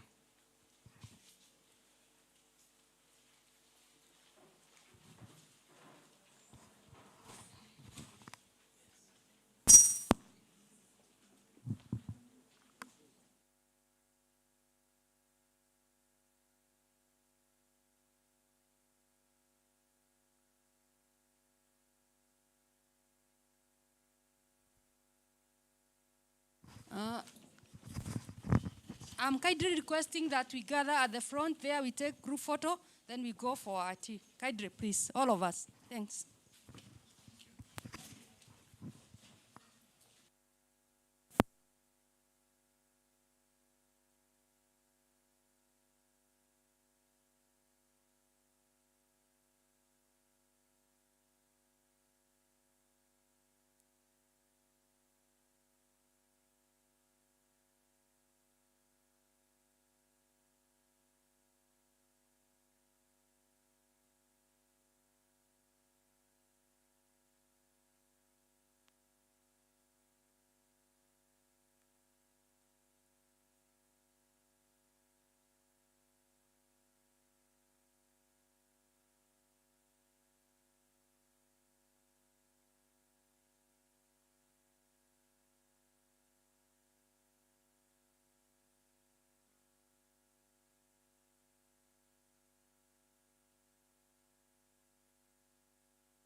huko wanapatia ile inaitwa life skill training, ile vocational skills ambaye kitu fulani kwa mfano kama ni farming ama kama ni beekeeping kama ni livestock rearing, hizo zote wanatafuta wataalamu na wakuja kupatia hiyo elimu.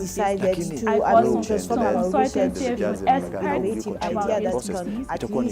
kuendelea.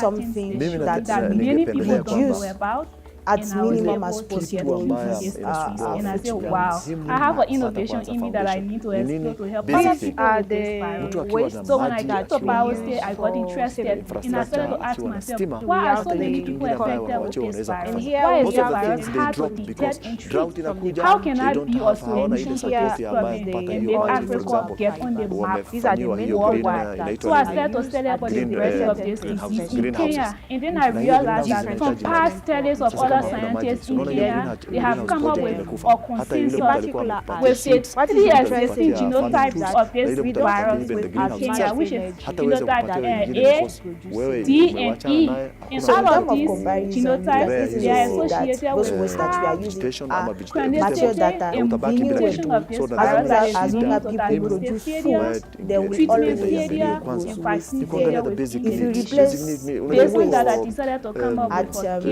kit of the semen that is failure to we have to come back the lab, other scientists can be able to use ile goals ambayo ile kitambo na mpaka tuvuke hatutaweza kufika mahali ya sustainability sustainable development goals hatutaweza kufika because we even don't have initiative.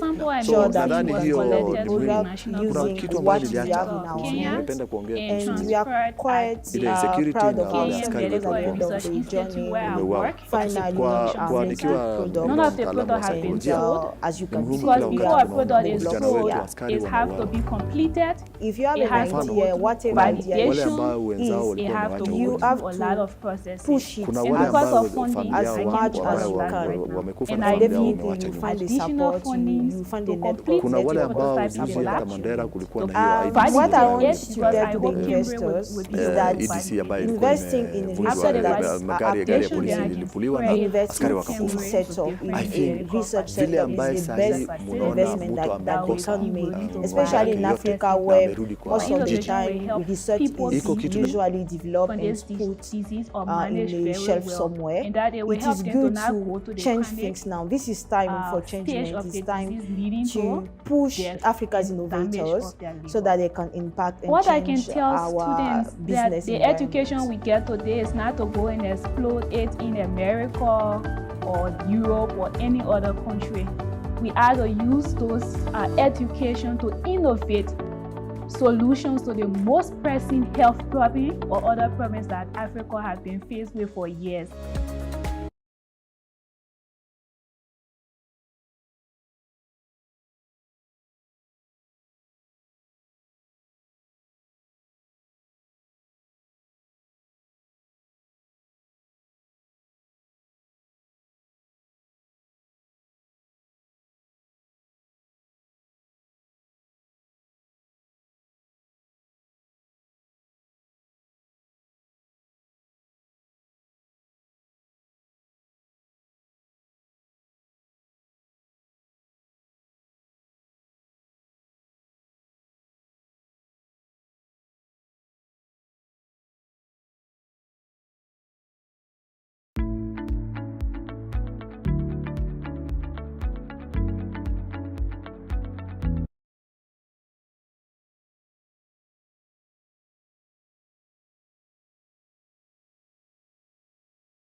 I'm Akwefa Ren Kate. I'm a citizen of the Republic of Benin.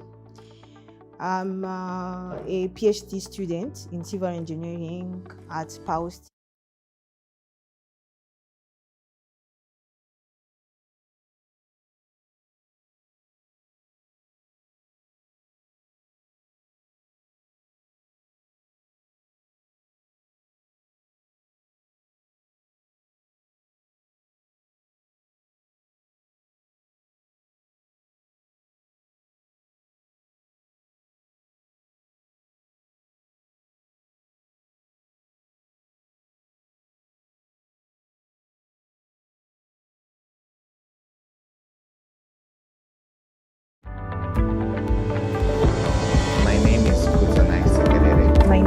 My name is Ms. Rhoda Elizabeth Keith. I'm from the Republic of Liberia, and I study molecular biology and biotechnology. In Kenya,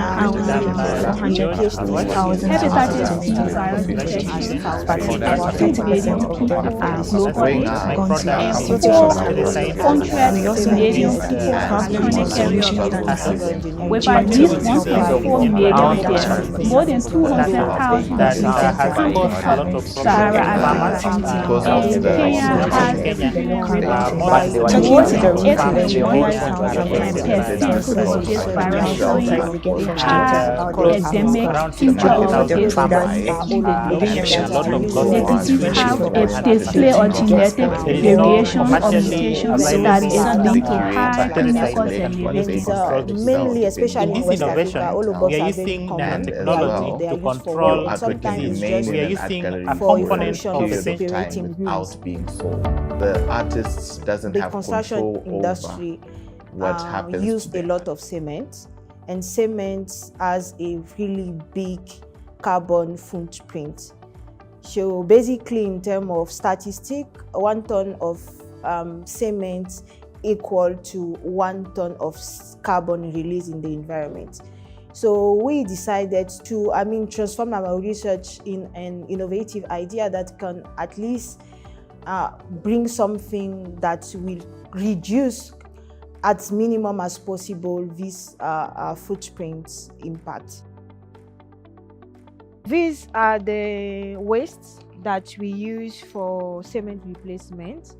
We have the corn cob, and here we have the empty fruit bunch from the palm tree, and here is the oil mesocarb fibers. These are the main products that are used at a certain percentage with different treatment for each of them, and then we produce a particular ash. What is interesting with this is that we don't need as much energy that we use to produce cement. So in terms of comparison, you can easily see that those wastes that we are using are material that are renewable. As long as people produce food, there will always be those wastes there. If you replace the waste at 50% of the cement that is used, it is definitely cheaper. We have to come in the lab and develop the product, and sometimes we are facing some outbreak due to the equipment that are sometimes broken or not available. But we found our way around to make sure that we can develop the product using what we have in our hands. And we are quite proud of ourselves, because at the end of the journey, we finally made the product. And as you can see, we have the blocks here. If you have an idea, whatever idea is, you have to push it as much as you can. And definitely you find the support, you find the network of support that you need. What I want to tell to the investors is that investing in research that's happening in a university setup, in a research setup, is the best investment that they can make, especially in Africa, where most of the time research is usually developed and put in a shelf somewhere. It is good to change things now. This is time for changement. It's time to push Africa's innovators so that they can impact and change our business environment.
King. I'm from the Republic of Liberia, and I'm studying molecular biology and biotechnology at the PAUSTI.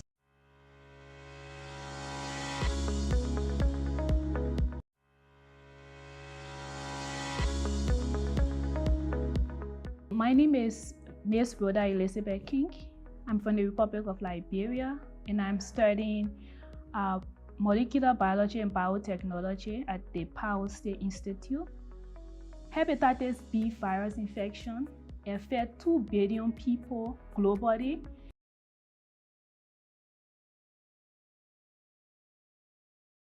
And biotechnology. In Kenya, annually over 400,000 tons of tomatoes are being produced, but about 30% of them are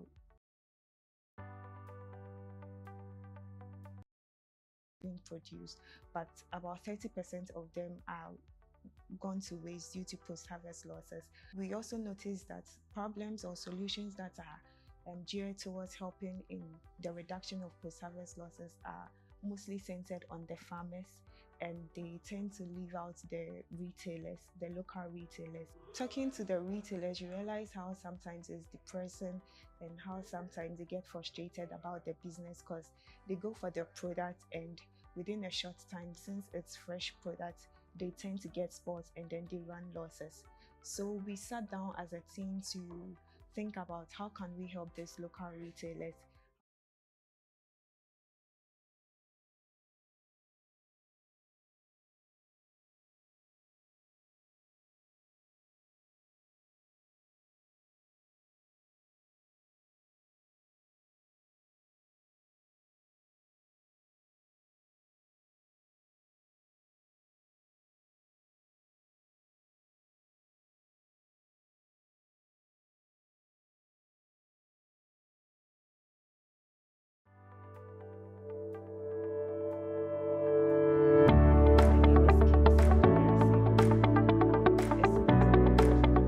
I'm Akwefa Renkate. I'm a citizen of the Republic of Benin. I'm a PhD student in civil engineering at PAUSTI, and I'm from the CIS cohort. Professionally, I have a 7 years experience in civil engineering and 5 focusing in roads and bridges design. Currently, I'm doing a research on bio-based material, and through this research we have developed a brand called Afanfan. Our main products are hollow blocks that are usually used for construction, wall construction, and even for slabs and things like that. And mainly, especially in West Africa, hollow blocks are very common. They are used for wall, and sometimes it's just for a function of separating rooms. The construction industry used a lot of cement, and cement has a really big carbon footprint. So basically, in terms of statistic, 1 ton of cement equal to 1 ton of carbon released in the environment.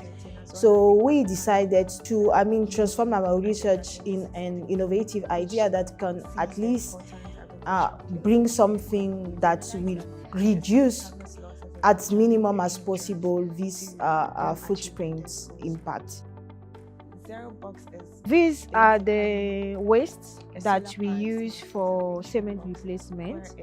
We have the corn cob, and here we have the empty fruit bunch from the palm tree, and here is the oil mesocarb fibers. These are the main products that are used at a certain percentage with different treatment for each of them, and then we produce them a particular ash. What is interesting with this is that we don't need as much energy that we use to produce cement. So in terms of comparison, you can easily see that those wastes that we are using are material that are renewable. As long as people produce food, there will always be those wastes there. If you replace the waste at 50% of the cement that is used, it is definitely cheaper. We have to come in the lab and develop the product, and sometimes we are facing some outbreak due to the equipment that are sometimes broken or not available. But we found our way around to make sure that we can develop the product using what we have in our hands. And we are quite proud of ourselves, because at the end of the journey, we finally made the product. And as you can see, we have the blocks here.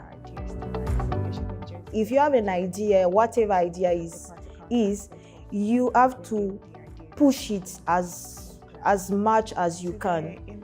And definitely you find the support, you find the network of support that you need. What I want to tell to the investors is that investing in research that's happening in a university setup, in a research setup, is the best investment that they can make, especially in Africa, where most of the time research is usually developed and put in a shelf somewhere. It is good to change things now. This is time for changement. It's time to push Africa's innovators so that they can impact and change our business environment.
come up. We'll get straight into it. We'll have Ifeoluwa.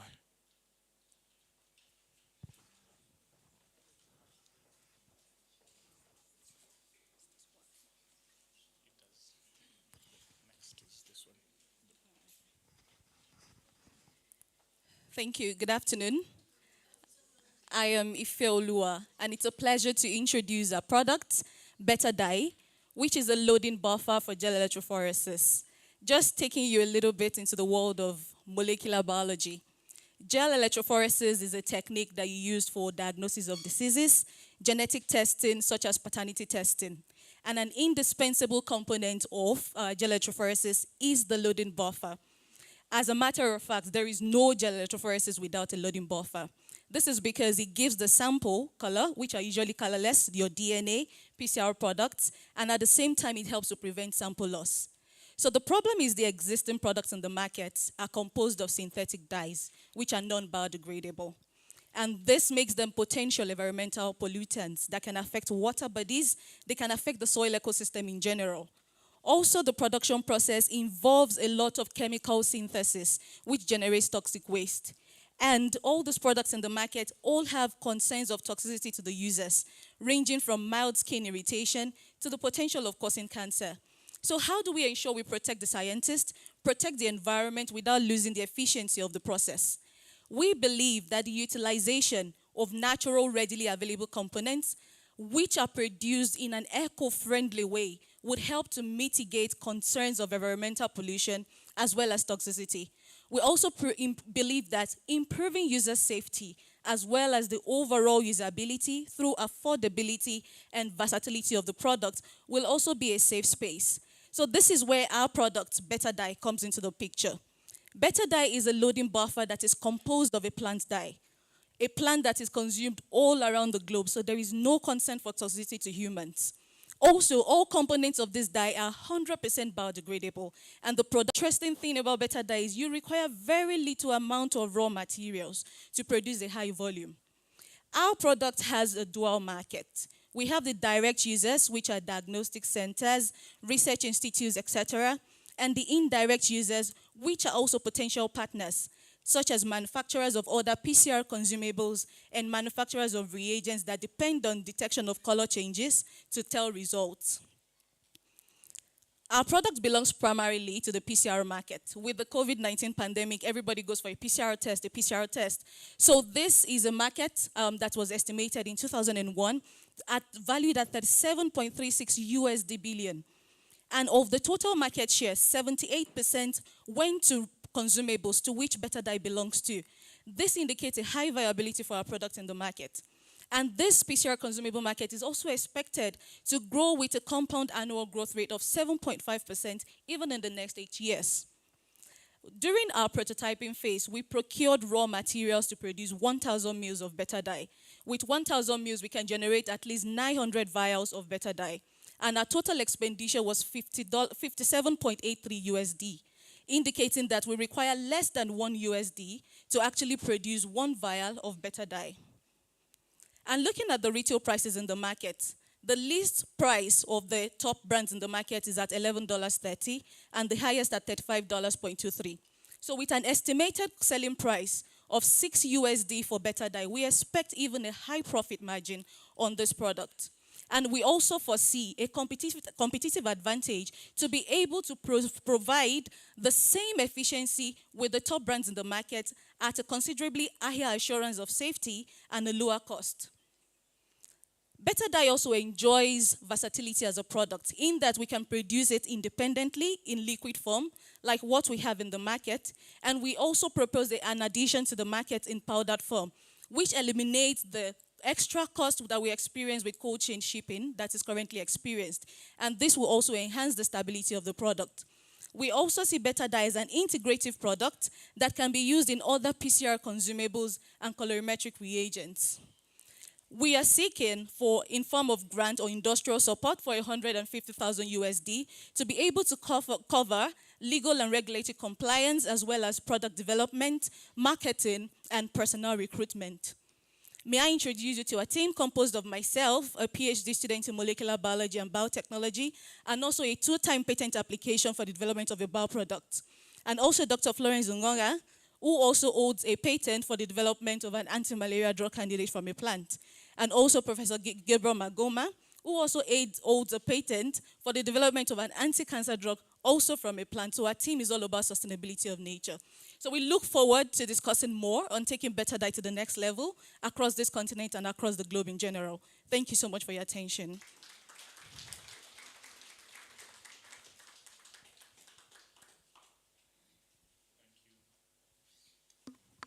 Thank you. Thank you, Debbie. We'll take questions.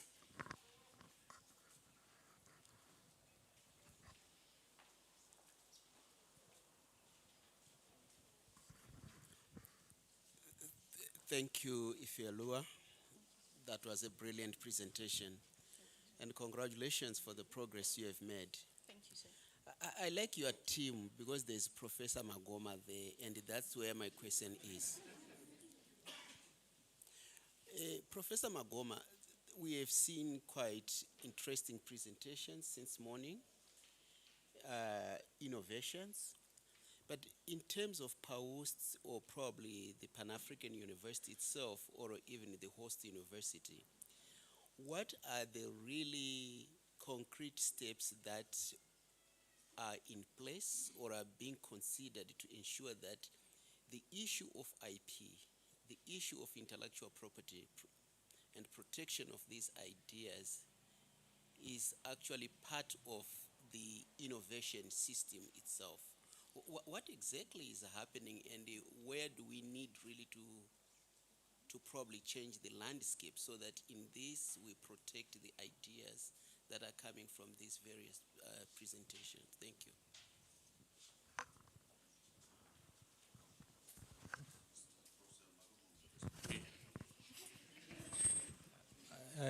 We have the presenter. I think let her go ahead, and I can fill in case she misses something. Thank you. Proceed. Okay. Thank you, sir, for that question. I'm going to be speaking as a student of PAUSTI and to the bit I know about protection of IP. For our product, personally, I have 2 patent applications that have come out of PAUSTI for this product and also for another product from my research. So PAUSTI encourages application of patent for every interesting idea. And the Institute fully supports the application process, the funding, and as well as maintaining the grants patent over the years, the anniversary payment. So that part PAUSTI does. So from my point as a student, PAUSTI definitely gives an opportunity for protection of all these interesting ideas. Thank you, sir.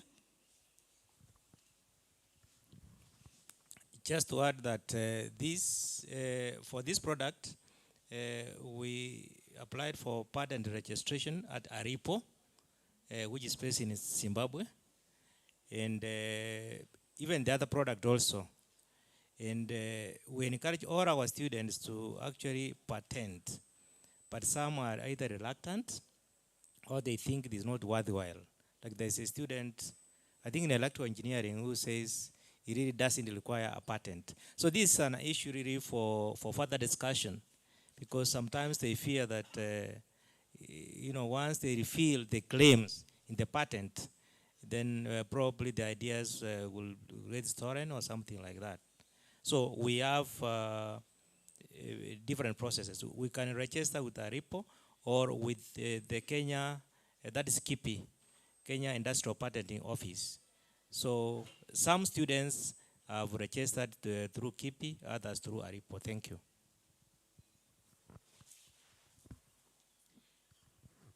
Thank you very much. This is a very powerful presentation, and I really want to congratulate your leadership.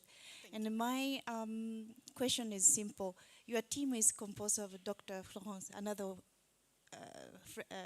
woman, plus Professor Magoma, Professor Magoma. I wonder, your strategic leadership is also supported by gender enhancement and also inclusiveness. This area is a very difficult topic, and I'm very want to know your leadership perspective. Thank you very much, Ma. Personally, I'm somebody who is very keen about women empowerment, especially in science. So at the prototyping phase, we're able to work with those who are ahead of me in the field. However, as part of our plan, we look forward to personal recruitment, and definitely gender balance, gender inclusivity is part of our goal. Thank you very much, ma'am. Okay, thank you for your very good presentation. I think it has great potential.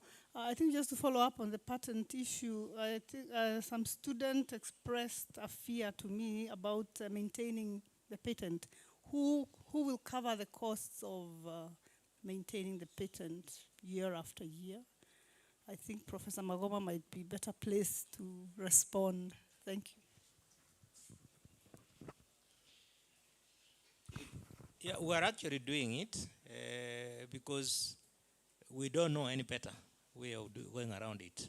So for now, we're doing it as we try to really find our way out, especially once somebody has started with the production, has started his own company, do we still have to be the ones doing it? The answer is no. Most of the times you find that products which are patented, they take long to go to the market as ventures.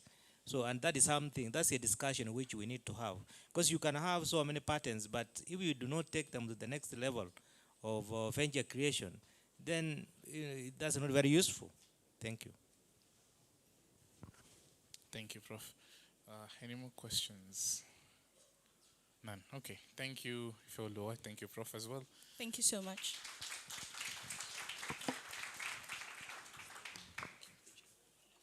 Okay, next up we'll have Lucy.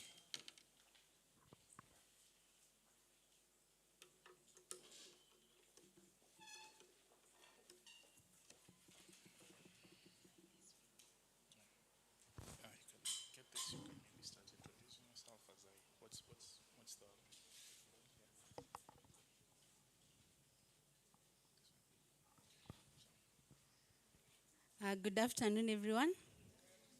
My name is Lucy Mwai. I'm an alumnus of the MSc class of 2019, and I have the privilege to do my presentation among the team members who have been through the incubation program. I am going to be in the next cohort, and I'm grateful for the opportunity, Prof.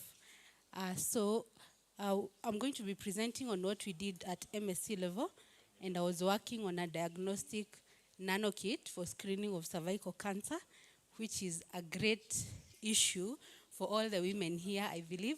We are all in our reproductive age, and this is where cervical cancer usually will come in and affect all of us.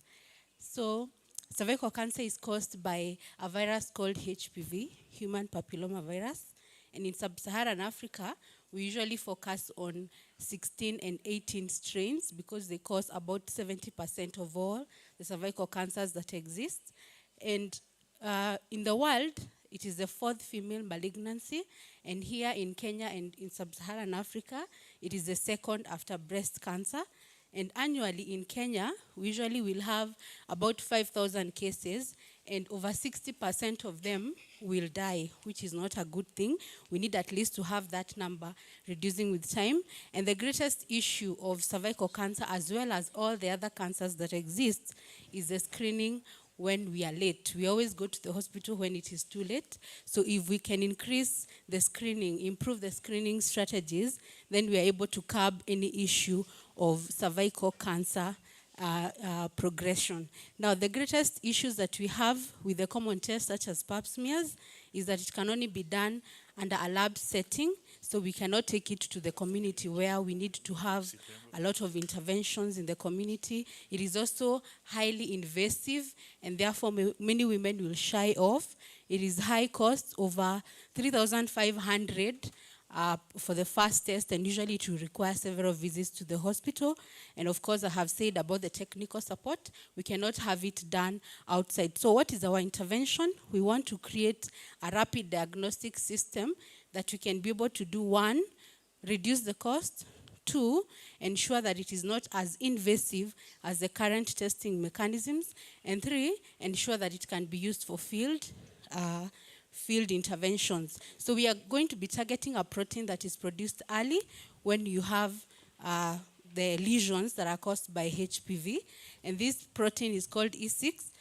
And this E6 we've been able to prove using nanotechnology, using of gold nanoparticles that help us to amplify the signal that we get through this diagnostic system. We've been able to have an immune reaction and been able to detect also using human female samples. As you can see on my down right corner, we've been able to test samples that had already been diagnosed with cervical cancer, and you can see there was those that were negative, and our kit was able to give them as negative, and also for the progressive stages of cervical cancer. And therefore, our innovation outcome, we were able to get a sensitivity and a specificity of over 80%. And there is also a technology that we are incorporating in our innovation, what we call self-collection, because of the invasive nature of collecting samples for cervical screening. So we are using what we call an Evelyn brush. It was made by the Lancet, that you're able to do it at home or in the comfort of another space where you feel more comfortable.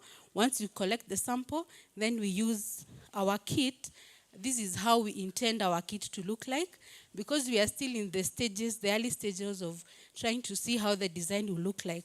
Now that the underlying principle has worked, we are either going to have what you call a dot blot that you can see on my far left, either a dot blot kit or a lateral flow, and that is what is underway now. So our next steps, of course, we need to do a lot of validation, optimization, and then now take it to a hospital setup. We've been doing this in the lab setup. We need to take it to a hospital setup, evaluate its performance, as well as do a community-based clinical trial. So I am here believing that I will get this funding, as I have been promised by my professor, Wagoma here. And this is what we will do next. And I believe once we're able to do that, we'll be able to have a kit. And I believe all women here will go home rejoicing, because cervical cancer is a great, great deal. Thank you very much. Oh, I forgot to mention, my collaborators are Dr. Mutinda Chama and Dr. Caroline. And those are our contacts. Thank you very much. Thank you. Thank you, Lucy. Any questions?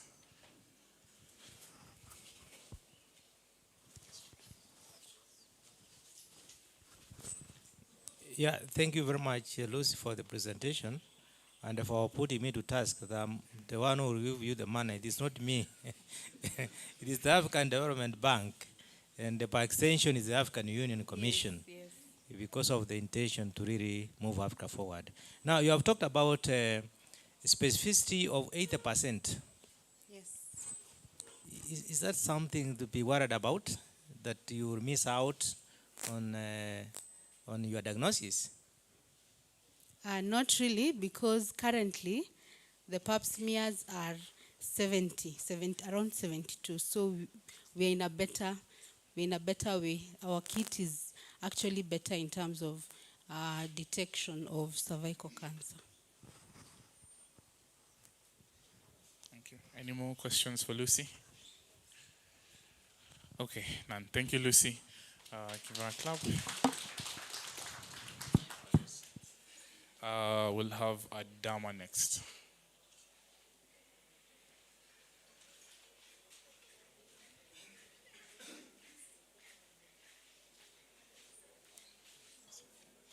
Just grab this. Okay. Good afternoon, everyone. My name is Dambela Adama. I'm happy to present you our solution, Ori Consulting, which is based on digital school guidance. We know in Africa,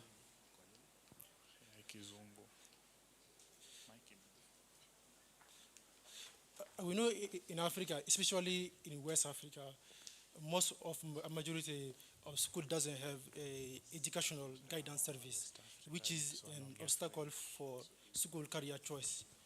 Many of those younger, they face a lack of information about career which are matched in reality of Africa jobs. So all consulting come up with solution, face-to-face service and online service. Our online service is done through a website. A website is look like that. Our consultation will done consists two parts. First of all, we ask the user to put the transcript note, and we will do a personality test. After that, based on those results, we use a artificial intelligence model to query information that much more those results, and the result contain the different career that exists in that domain. We affect to the user, and all the process to get a degree for that career. So our market opportunity is that our online service is cost only $1, which is very affordable for many people. This is our business model. We target student and parent. To access our customers, we use social media because most of those customers use those channels. Our key activity will be consultancy and advertising and partnership. Our key partners will be UNESCO, UNICEF, and all institutions that are related to education part. This is our projection for 1 year. We thank PAUSTI Incubation and Africa Development Bank for financing our first step of the project. And this is what we need for our next step of project. We need to add more options in our online service. This is our team members. Dambela Aminata, she's doing PhD in electrical engineering.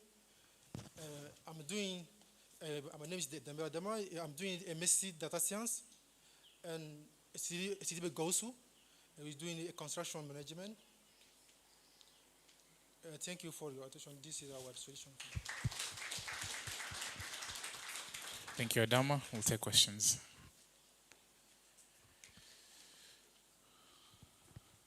Any questions?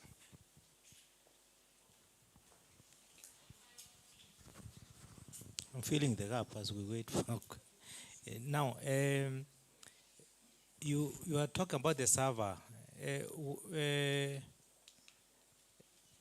Where will your information be stored?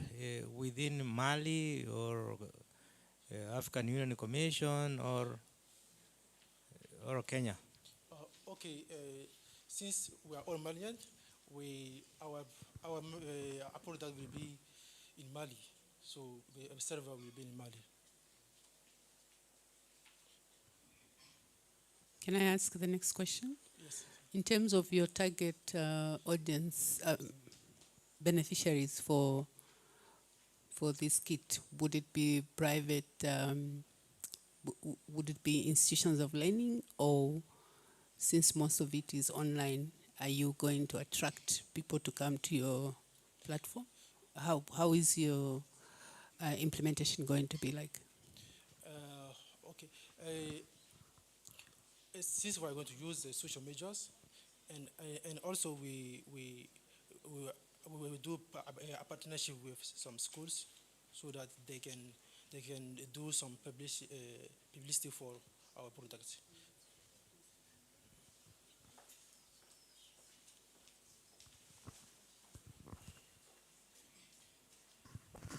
Thank you so much for the presentation. I just wanted to ask, what differentiates your product from those that are already providing a similar service currently in the market? Okay. we are going to use we are using intelligent artificial to query information in African market. We need the skill and the diploma for different careers.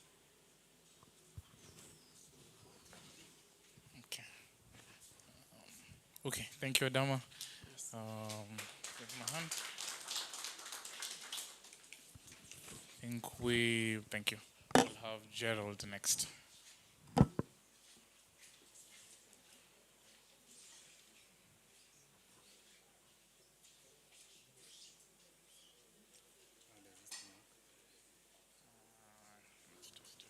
This is next. Yes, this is back, forward, back.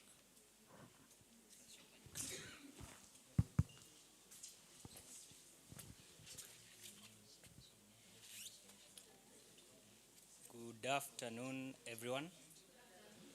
My name is Gerald Otanchi, an MSc student, civil engineering.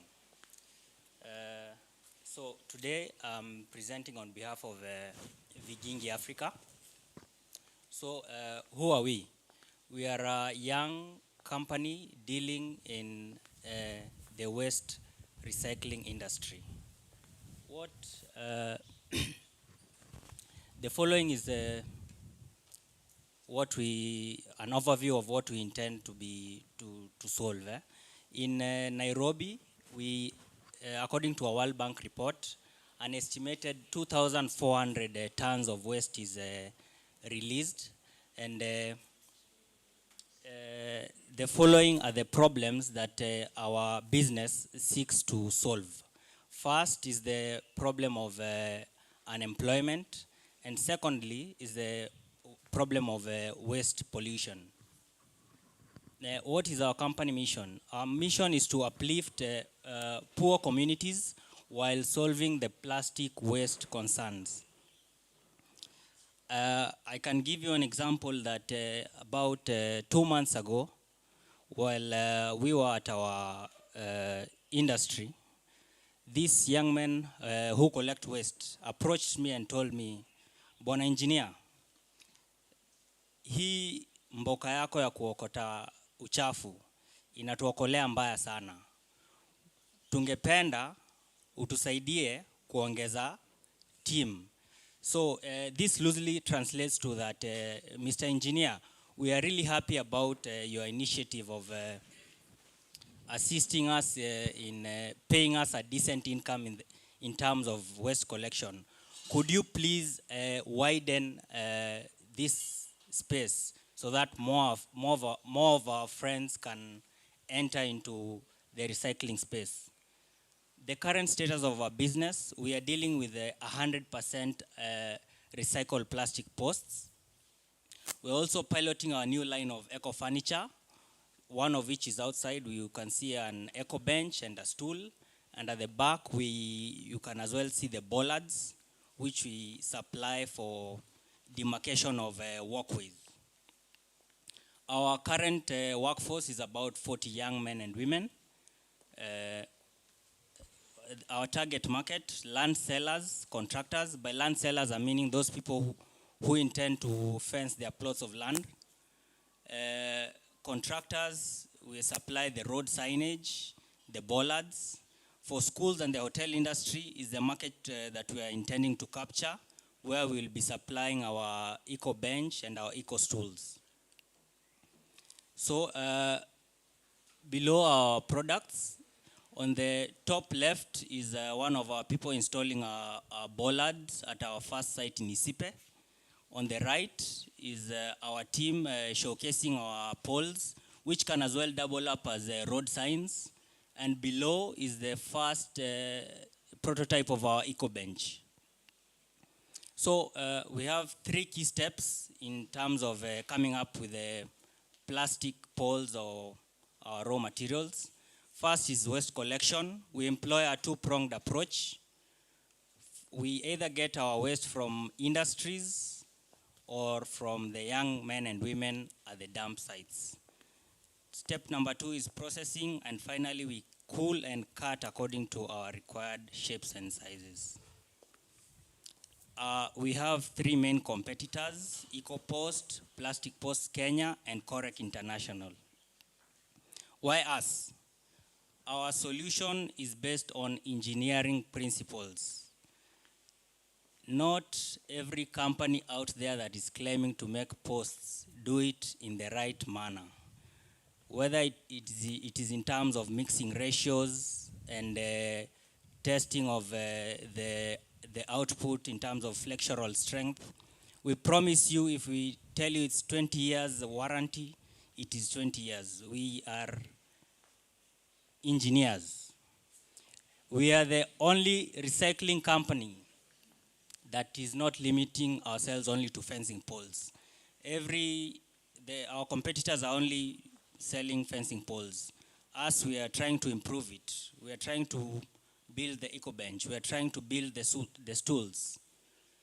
We also not solely rely on industries for our waste. We heavily engage communities to bring to us their waste, and they as well are able to earn a decent income through that.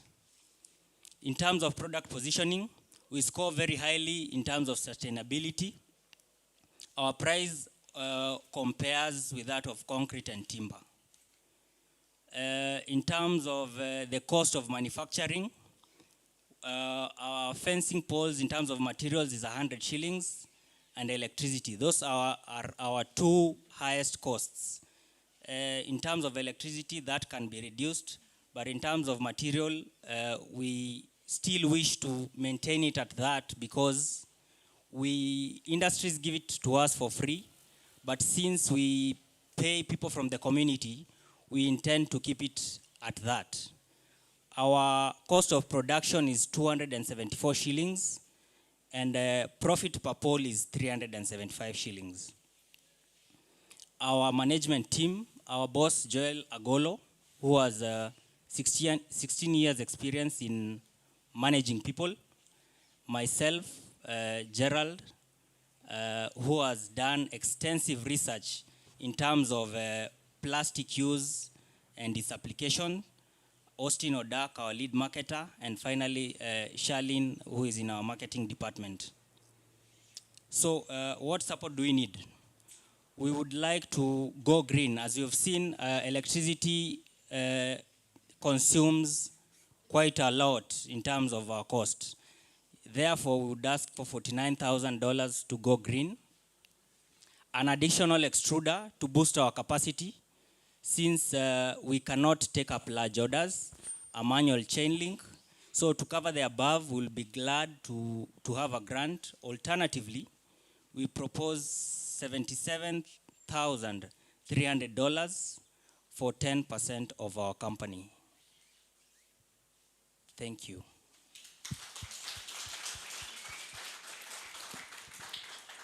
Thank you, Gerald. We'll take questions.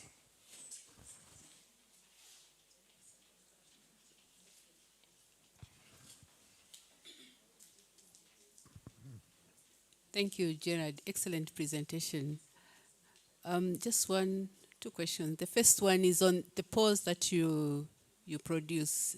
Are they fire resistant? Like if they are put around the fence and there's fire, will they stand that? They would to some extent, but they would collapse in intense fire. Okay. Yes. And the second one is, if people want the service, what do they do? Do you have, they have to reach out to you, you deliver, or they have to find? We do have a workshop at industrial area, south of Nairobi.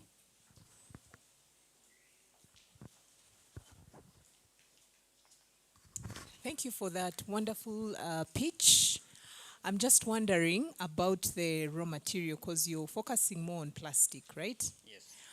So we all know the global push towards reducing plastic waste. I'm just imagining you're based here in Kenya, and at some point the government might say that, all the plastic, I'm just giving a scenario, all the plastic industries and whatever will close. Have you thought about any alternative raw materials to use in case such a scenario happens in the future? Thank you. Okay, that's a nice question. So when I started my presentation, I highlighted that Kenya had issued a ban on single plastic use. But somehow, it is hard for us to really move away from plastics, whether it's in terms of food packaging, or there will be plastic.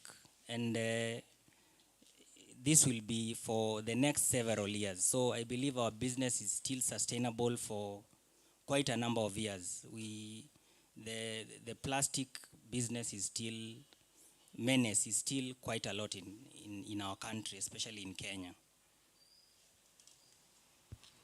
Any more questions?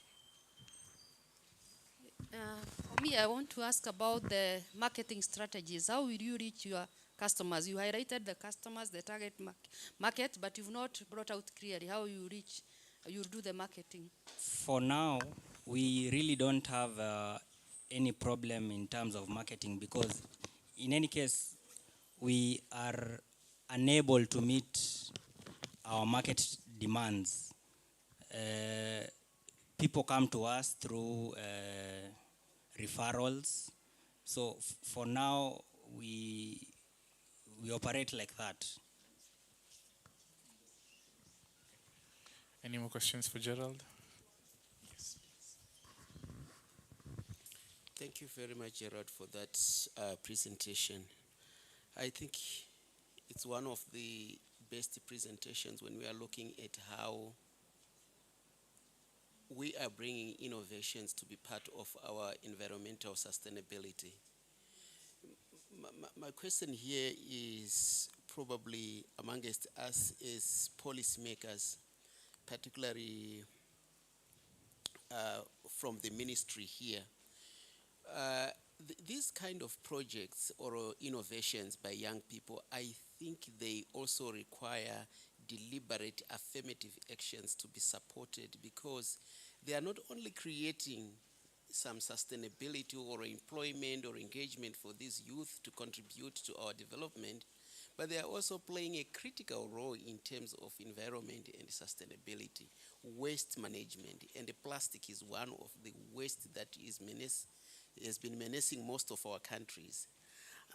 From a policy point of view, wouldn't it be nice to really think of what kind of incentives these people who are in waste recycling should be considered at national level or something like that, so that they get incentive to clean up the environment through these productive programs? Thank you. Maybe I can comment on that. What I would want to mention is that the government, through our ministry and our state department, provides fund under the National Research Fund, and every year they normally advertise for people to come up with the projects. And I know in the past they have also been giving grants to support the such initiatives. We also have the Kenya National Innovation Agency, which also scouts for such talent and supports them. So I think for our exhibitors, they need also to get in touch with these two bodies to know when they have funds for such purposes. Thank you. Okay, thank you for the questions. Thank you, Gerald. Let's give him a clap.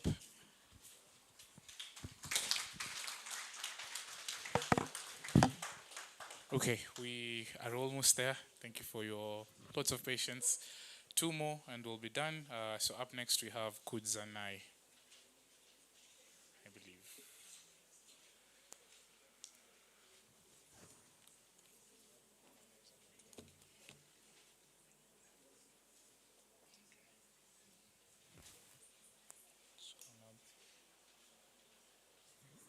Did anything? Oh, there we go. There's your mic. say where you Good afternoon, ladies and gentlemen.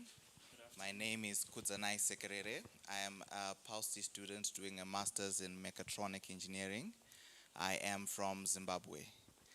I know most of us here stay in Kenya, and as we are traveling across the roads, we do pass by a lot of artists selling various forms of artworks. And most of the times we can see from the way they are dressed that things are not really going well for them. And we do not ask ourselves, so how can we help these young men? Because most of them are quite young. How can we help these young men improve their lives? Because the talent is there. So Leno Art Gallery is basically an online web platform that seeks to help emerging artists be able to showcase their art to a wider market. So basically, we saw that the problem with most of these young men is they have no access to information. They lack expertise in terms of how to develop businesses. They lack expertise in terms of how to market their products properly. They do not have the funds to market their products properly. And they also do not have the time, because they have time to create the art and time to go and sell it.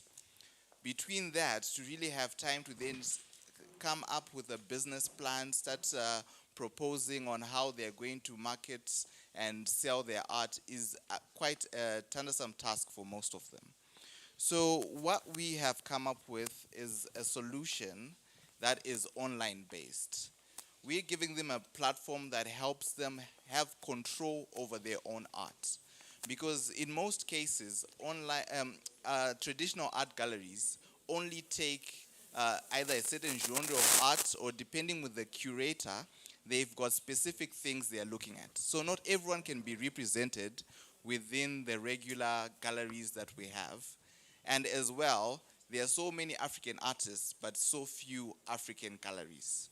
Art in Africa basically has been seen more of as a hobby than it has been seen as an actual business and as an actual profession. But as we continue to grow as Africans, we know that we have a great demographic of youth. And with the increase in acceptance of art, we have seen that there is a lot of youth that are out there that have tremendous talent but are not able to showcase it. So basically what we're offering is a platform that will help them be able to have a business that is online, where they can follow through what's happening with their products, and they can actually visualize what clients prefer more. They can see other features, as we also have what we call Art Placer, where the client can also visualize the artwork within a space so that they can see what it looks like within a room. So it will be a full end-to-end platform where the customer can actually log in, put an artwork into the cart, and also pay for the shipping. And then the artist only goes to the service courier to leave the artwork for it to be shipped to the client. So basically, why now? When COVID-19 came, traditional art galleries had more market share. People were more used to going to art auctions and sitting physically and bidding for their art. But when COVID came, the love for art didn't die. So people shifted to selling their artworks online. As they have shifted online, the art market is continually growing, including the African market.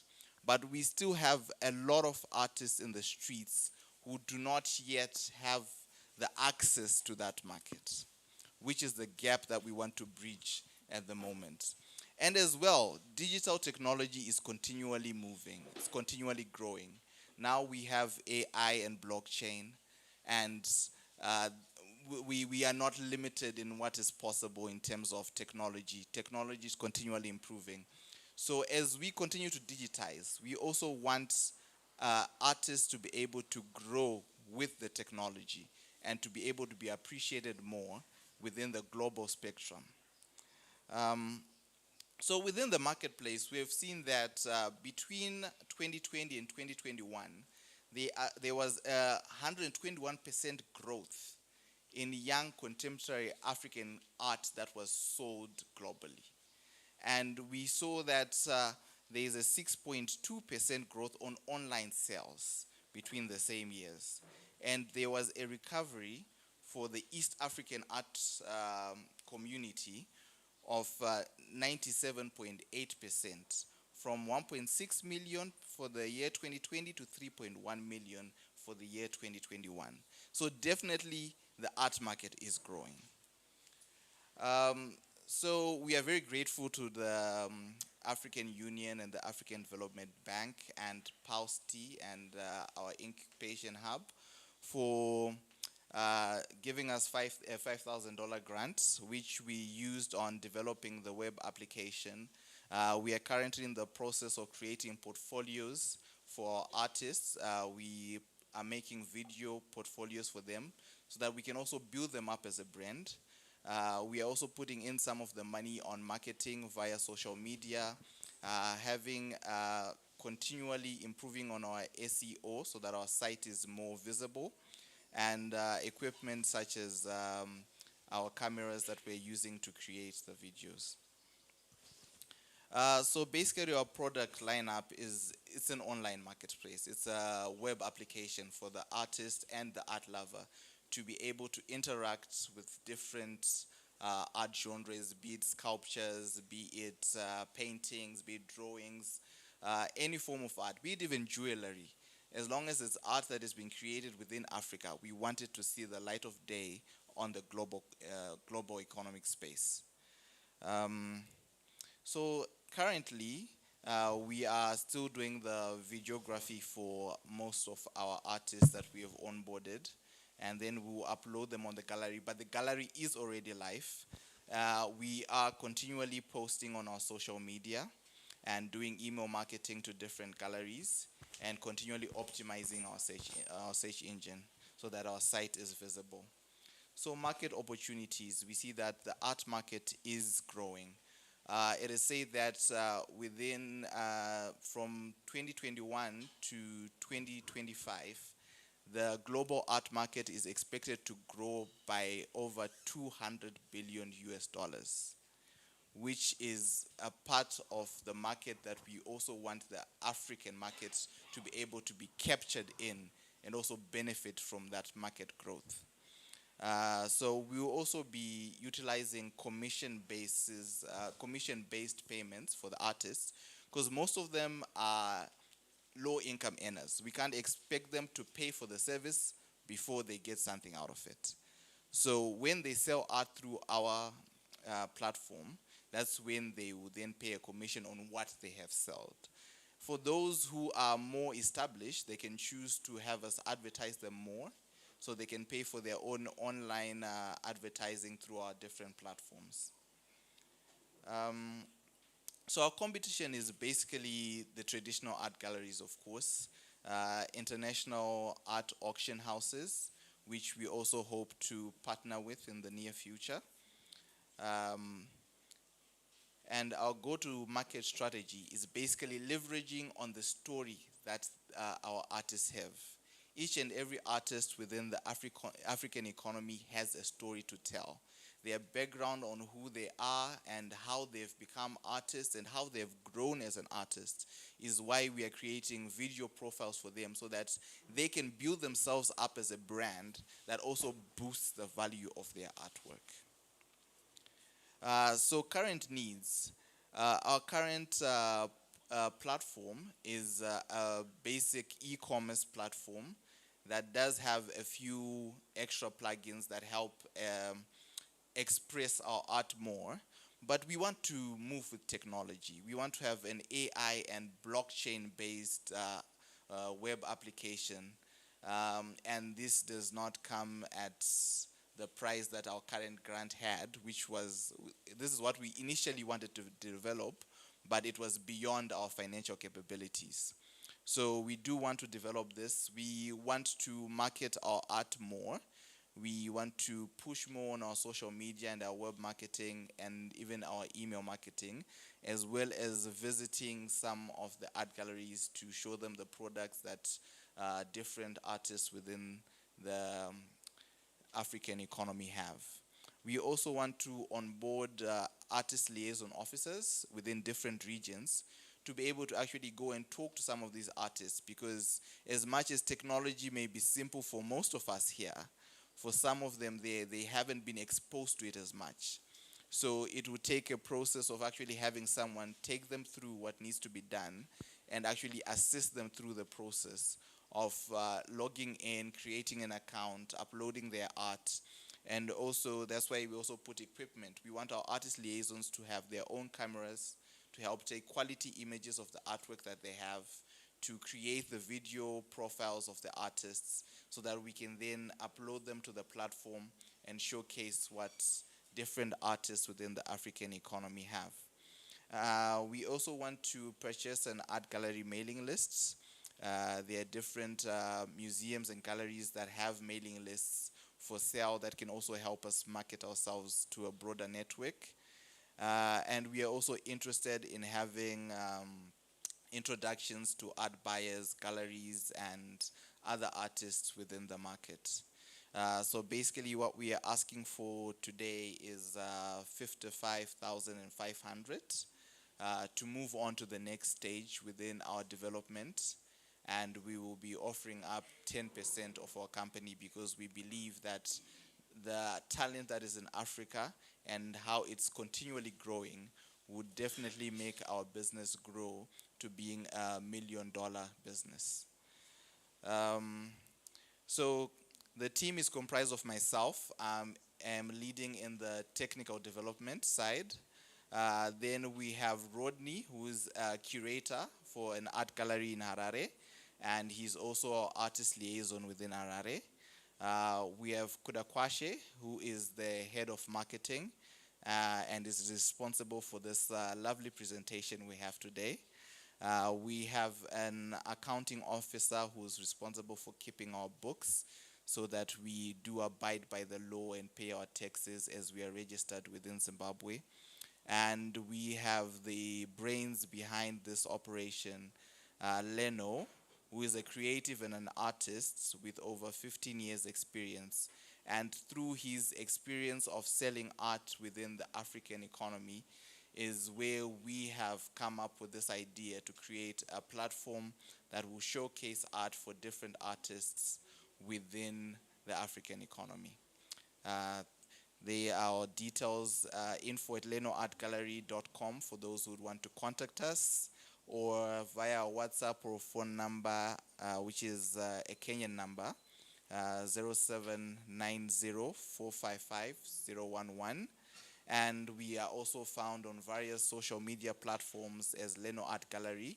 That is Instagram, Facebook, Twitter, YouTube, or TikTok. And our website, lenoartgallery.com. Thank you very much. Thank you, Kudzanai. We'll take questions. Start from the back.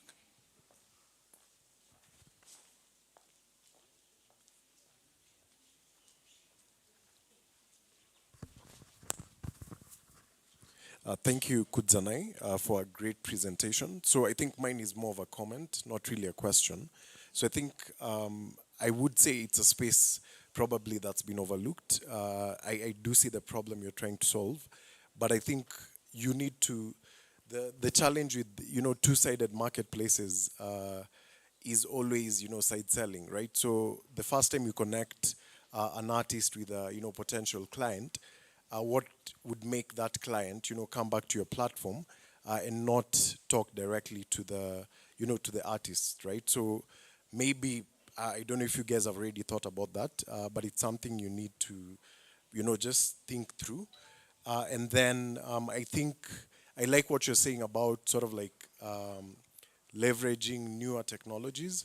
If you look at this space, I mean, globally, with the, coming up of NFTs, etc., it's likely going to, really take off. Yeah, so I think if you're able to crack that from an African context, then there is an opportunity. Then on the funding side, I don't know. Are you guys looking for a grant? Is it for equity? Yeah, maybe you could respond to that. Yeah, thanks. Okay, on the communication side, our platform allows for communication from both ends, but it goes through the administrator. So whatever the request from the client might be, it's first seen by the administrator, and the administrator then passes it on to the artists. There is no direct communication from the artist to the client to avoid us being bypassed by that interaction. And in terms of what we are looking for, of course, possibly firstly a grant, but if a grant is not available, we are also up for partnership, and yeah. Hi, hi, Sekereke. I hope yeah. Thank you so much for your for your presentation. It's very remarkable to see you leveraging this frontier innovation that is more like AI, NFT. My question has to do, it's more on the operation side. I can't help but think, is there like the risk of like compromising like the quality of the image? So I ask this because there's the artificial nature that technology poses to the image. But once I get it, is there a risk of, because art is very experiential, is what you see, it's what you feel, it's what you touch.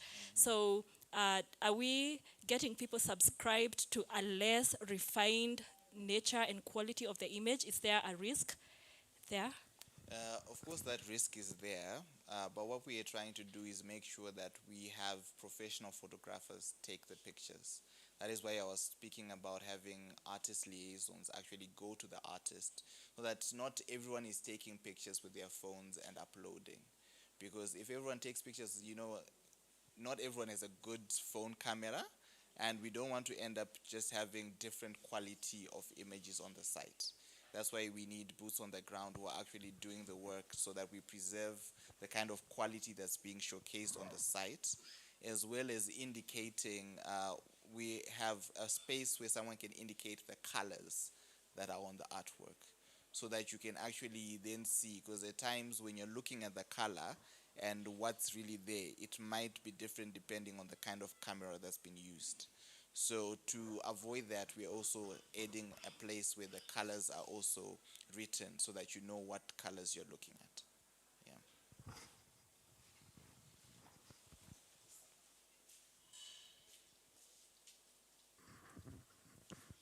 Thank you, Kudzanai, for that presentation.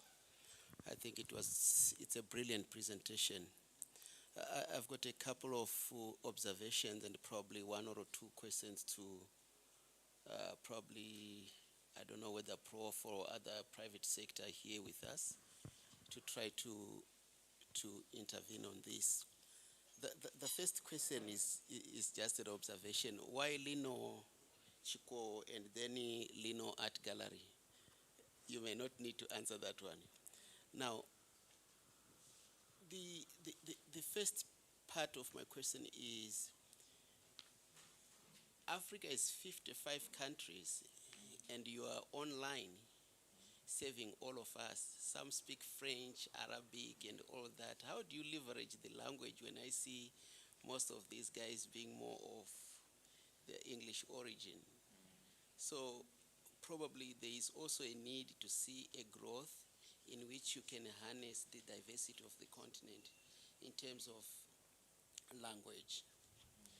The second point I wanted to ask Prof and other private sector around here, it's really about putting a kind of a seal, credibility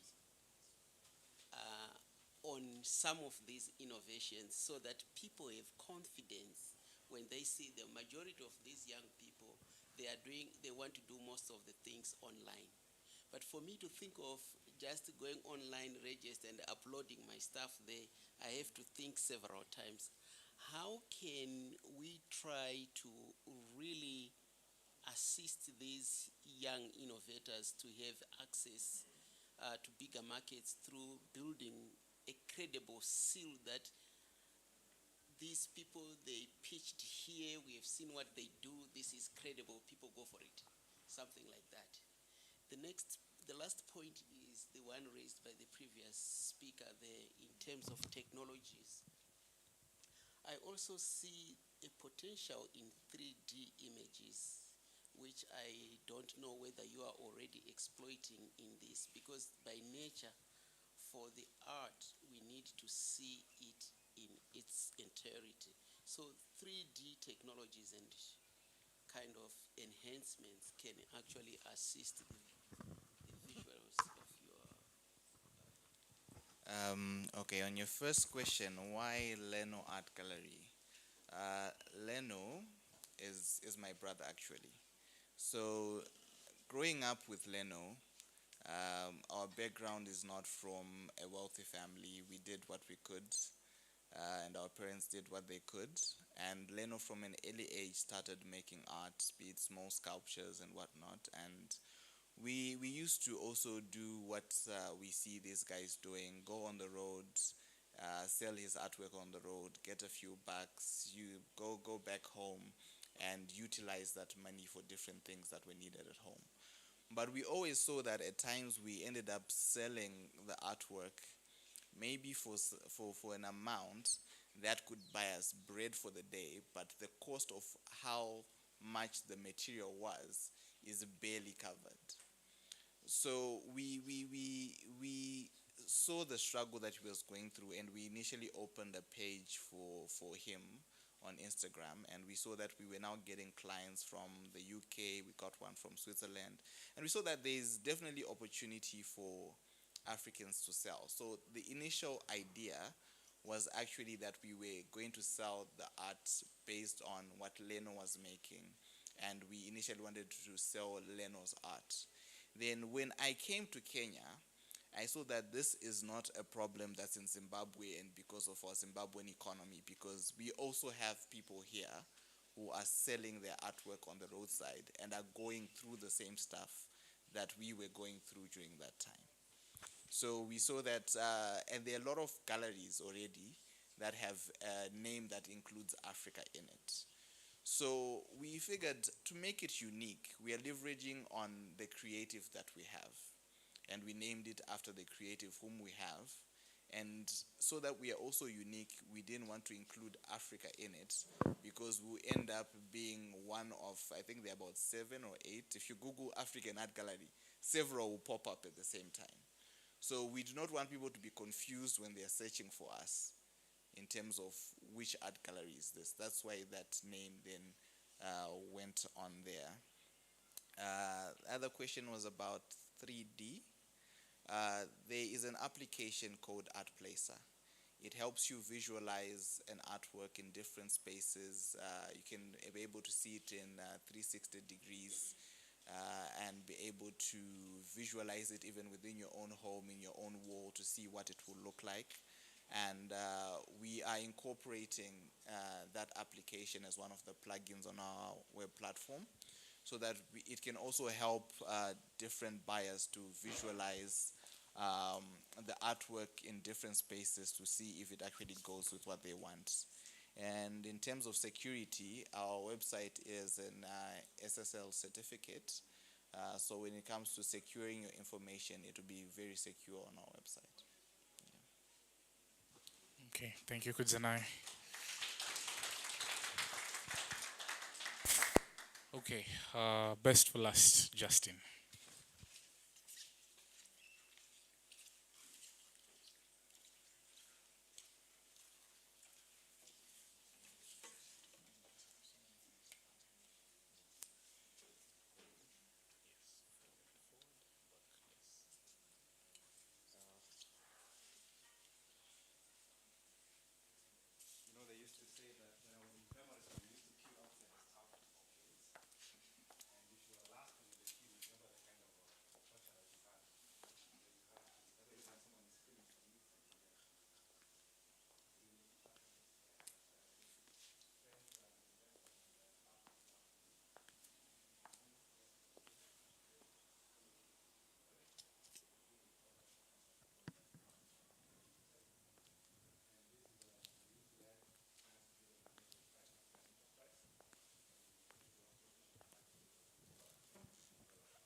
look at, thanks. If you look at, for example, there are real conditions, they are declining because we've improved access to water and sanitation and hygiene.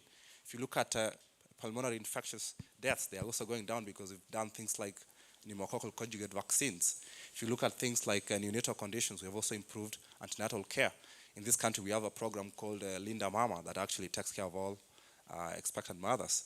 The real elephant that we have in the room are the non-communicable diseases, the cancers, the cardiovascular conditions, the diabetes, the degenerative conditions like Alzheimer's, Parkinson's disease, Huntington's disease. Those are the problems that we have. And we've taken it upon ourselves to take a nutritional approach to us helping tackle this raging global pandemic. And that is one of the reasons. The second reason is that we want to celebrate the time-honored African tea culture.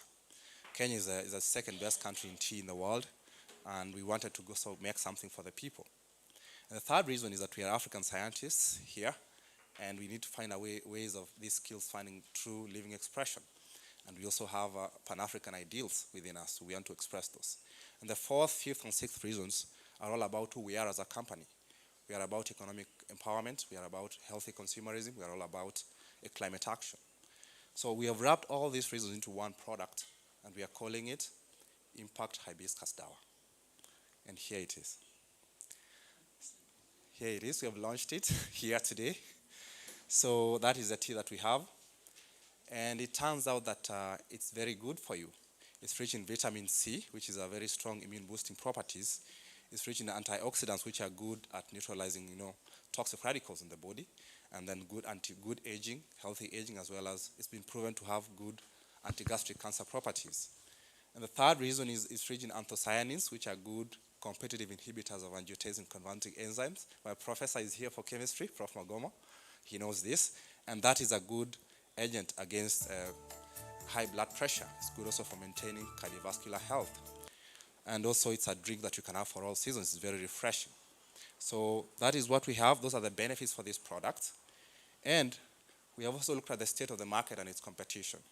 And we have done this very objectively because we know that there are two fundamental facts when it comes to the consumer market. And those fundamental tenets of consumer behavior, one of them is affordability. And the second one is quality. So if someone presents anything to you today, most likely you'd ask yourself any of those two questions. Is it quality? Is it affordable? And so we've done a 2x2 matrix and looked at the state of the competition. So if you look at the y-axis, you see quality, the nature of the ingredients that have been included in the product. And on the x-axis, you can see the affordability. So as you can see there. But when it comes to the prices on the x-axis, you can see they're all clustering in the same place. They're all clustered in the range of $3 to $3.5. And so then for you to really give value for the consumer, you need to go upwards on the y-axis and go forwards on the x-axis. So you take a huge leap into the top right corner of this curve, and that is what we've done. So we've increased the ingredients and also reduced the price. We have 6 ingredients in one product. All of them are 100% organic at less than $3. So we believe that we have our case to present, and we want to approach the market very boldly and let the consumer decide. So that's what we have been able to do, ladies and gentlemen. And we have also done something on our own. We've been able to acquire property and construct a production facility and had a few equipments installed. And of course, we are grateful for the grant funds that we were given from the African Union, the FDB, for formulation of a few basic equipments. But we want to do more, and because the challenges that we have for this continent are huge, and we need everybody on deck in their own small ways. Already we work with 250 farmers, and that's not a small number actually. If you line them up here and their families, you realize that one entity can do so much. But we want to make it 500, 1,000, and 2,000 in the next few years so that we can at least make our contributions to the continent. So that is really our long-term goal. And we're asking for your support, to also give us some leg up in terms of bolstering our equipment portfolio and also reaching out to the market and doing a few other things to reach out to the farmers. So this can come in terms of friendships and investments and many other ways, repayable loans, equity investments with buyback options, etc. We are open to these discussions and see where we are able to go. The last thing we have done is to also be able to assemble a team. We call ourselves those of us who bleed in green. That's how we like to joke. And we have a core team. We have gone for experience and expertise and dynamism within our team, especially for the core team. We have myself, We also have Anthony here, former head of production quality and quality control at Biofoods Limited. We have Lillian, who's currently in Japan for training, analytical chemistry. We also have John, first class honors math. And we have Agnes, who's helping us, especially with environmental conservation strategies. And on the on the advisory team, we were able to assemble people from diverse backgrounds. We have Dr. Matthew Gisheha. He's an agribusiness value chain addition expert. We also have Ms. Caroline Nganga, former top 40 and 40 women in this country. And also we have Mr. David Kimodo from oil manufacturing. And also we have Mother Kiburi from tea exports. And lastly, we have Mr. Levi Otengo for farmer interests.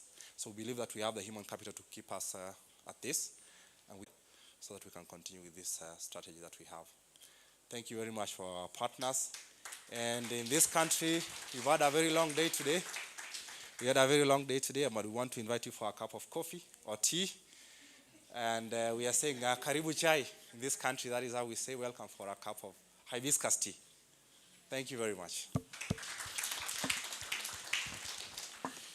Thank you, Justin and team. Questions, please.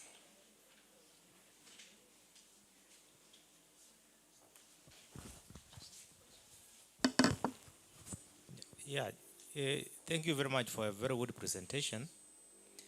My question is, are we not misleading people by having a misnomer? Is it tea? I mean, hibiscus, you have said hibiscus tea, but it is not tea.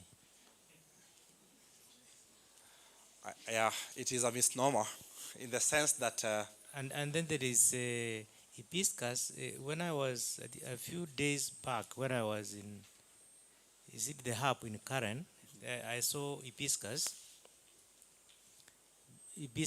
tea, but the packaging was different. So are you having another product, or there's another company also producing the same? Are you aware? Thank you. Thank you very much for that, those two observations. This is an infusion for sure, yes. But again, from a consumer perspective, they say, I want the tea, you know. So if you're really innovating with the consumer in mind, which is actually what we should always do, then it becomes hibiscus tea. But scientifically speaking, it's an infusion. It's a herbal infusion. That's the proper scientific term. But then if you're selling to a normal consumer, they just say, I want the tea, that tea of yours. But I want maybe you to hear Anthony's voice on the question of what you saw in Karen.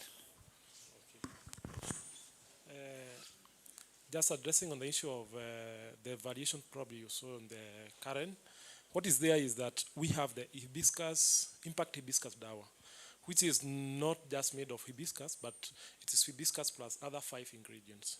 And that makes it now an impact product. Yeah. Thanks, Anthony. Any more questions? Yes.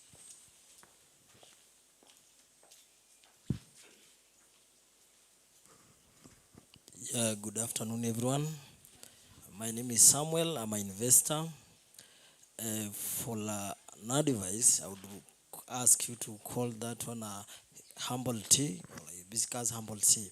But mine is, I'm interested in investing in many of you students here.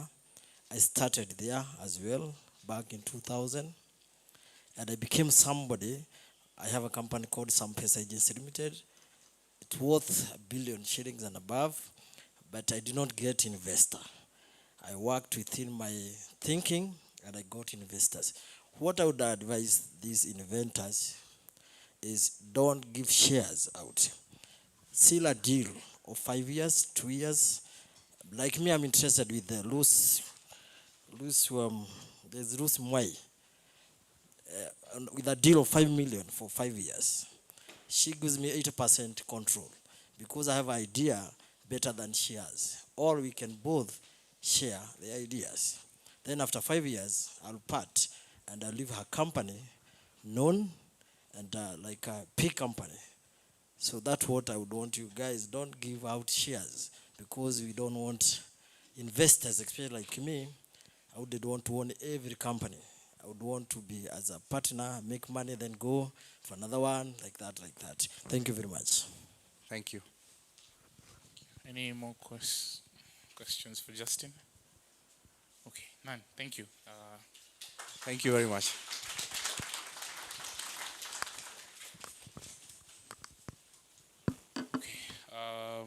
that was our final presentation for today.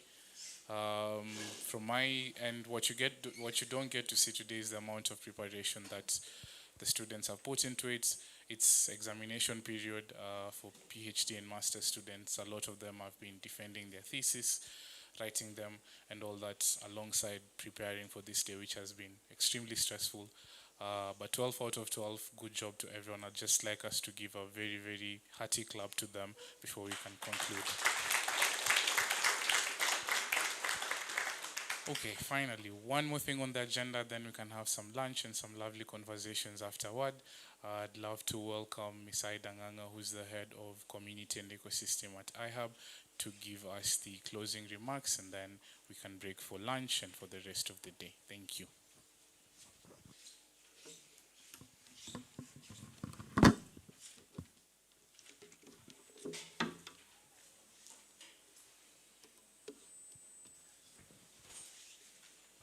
Good afternoon, everyone. Can you all hear me? I know I'm literally the one person who is standing between you and lunch, so I will not take a lot of time. As my colleague has mentioned, my name is Aida. I am the head of Community and Ecosystems at IHUB.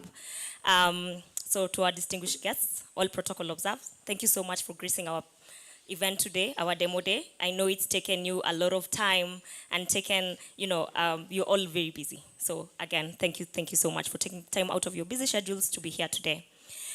So mine will be very short. So since the inception of the Center of Excellence, we have been able to incubate about 12 innovators who you've seen today and who have done an amazing job. And they have gone through a 3-month pre-incubation program and an intense 6-month incubation program where they went through topics such as building roadmap to investment, pitching, commercializing your IP, and among other topics that have made them ready for today. First and foremost, again, I want to thank each and every one of you. I mean, it's a privilege for all of you to be here, and we don't take it for granted.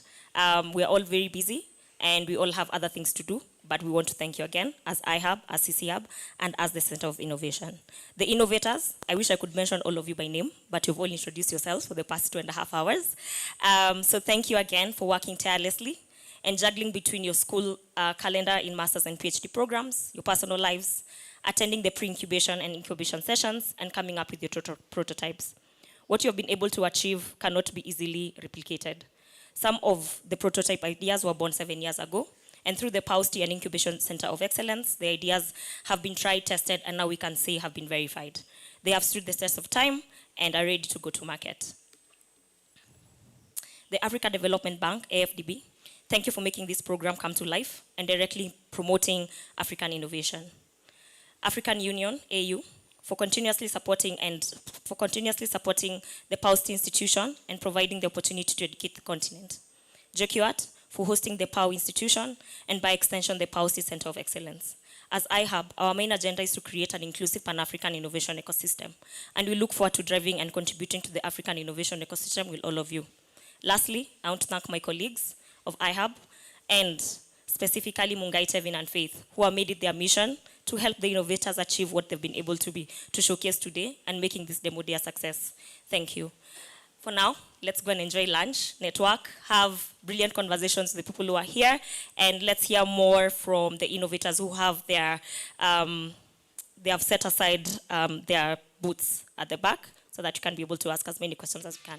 Thank you so much and have a good afternoon.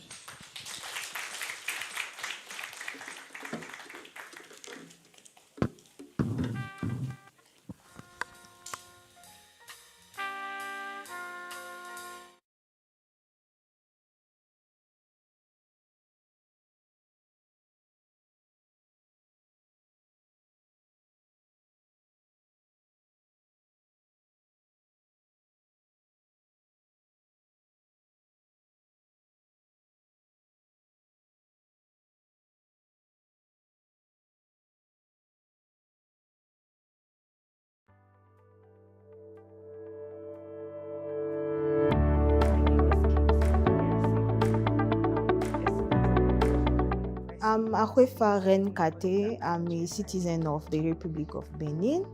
In I'm a PhD student in civil engineering at PAUSTI, and 20% of them are gone to waste due to post-harvest losses. We also noticed that problems or solutions that are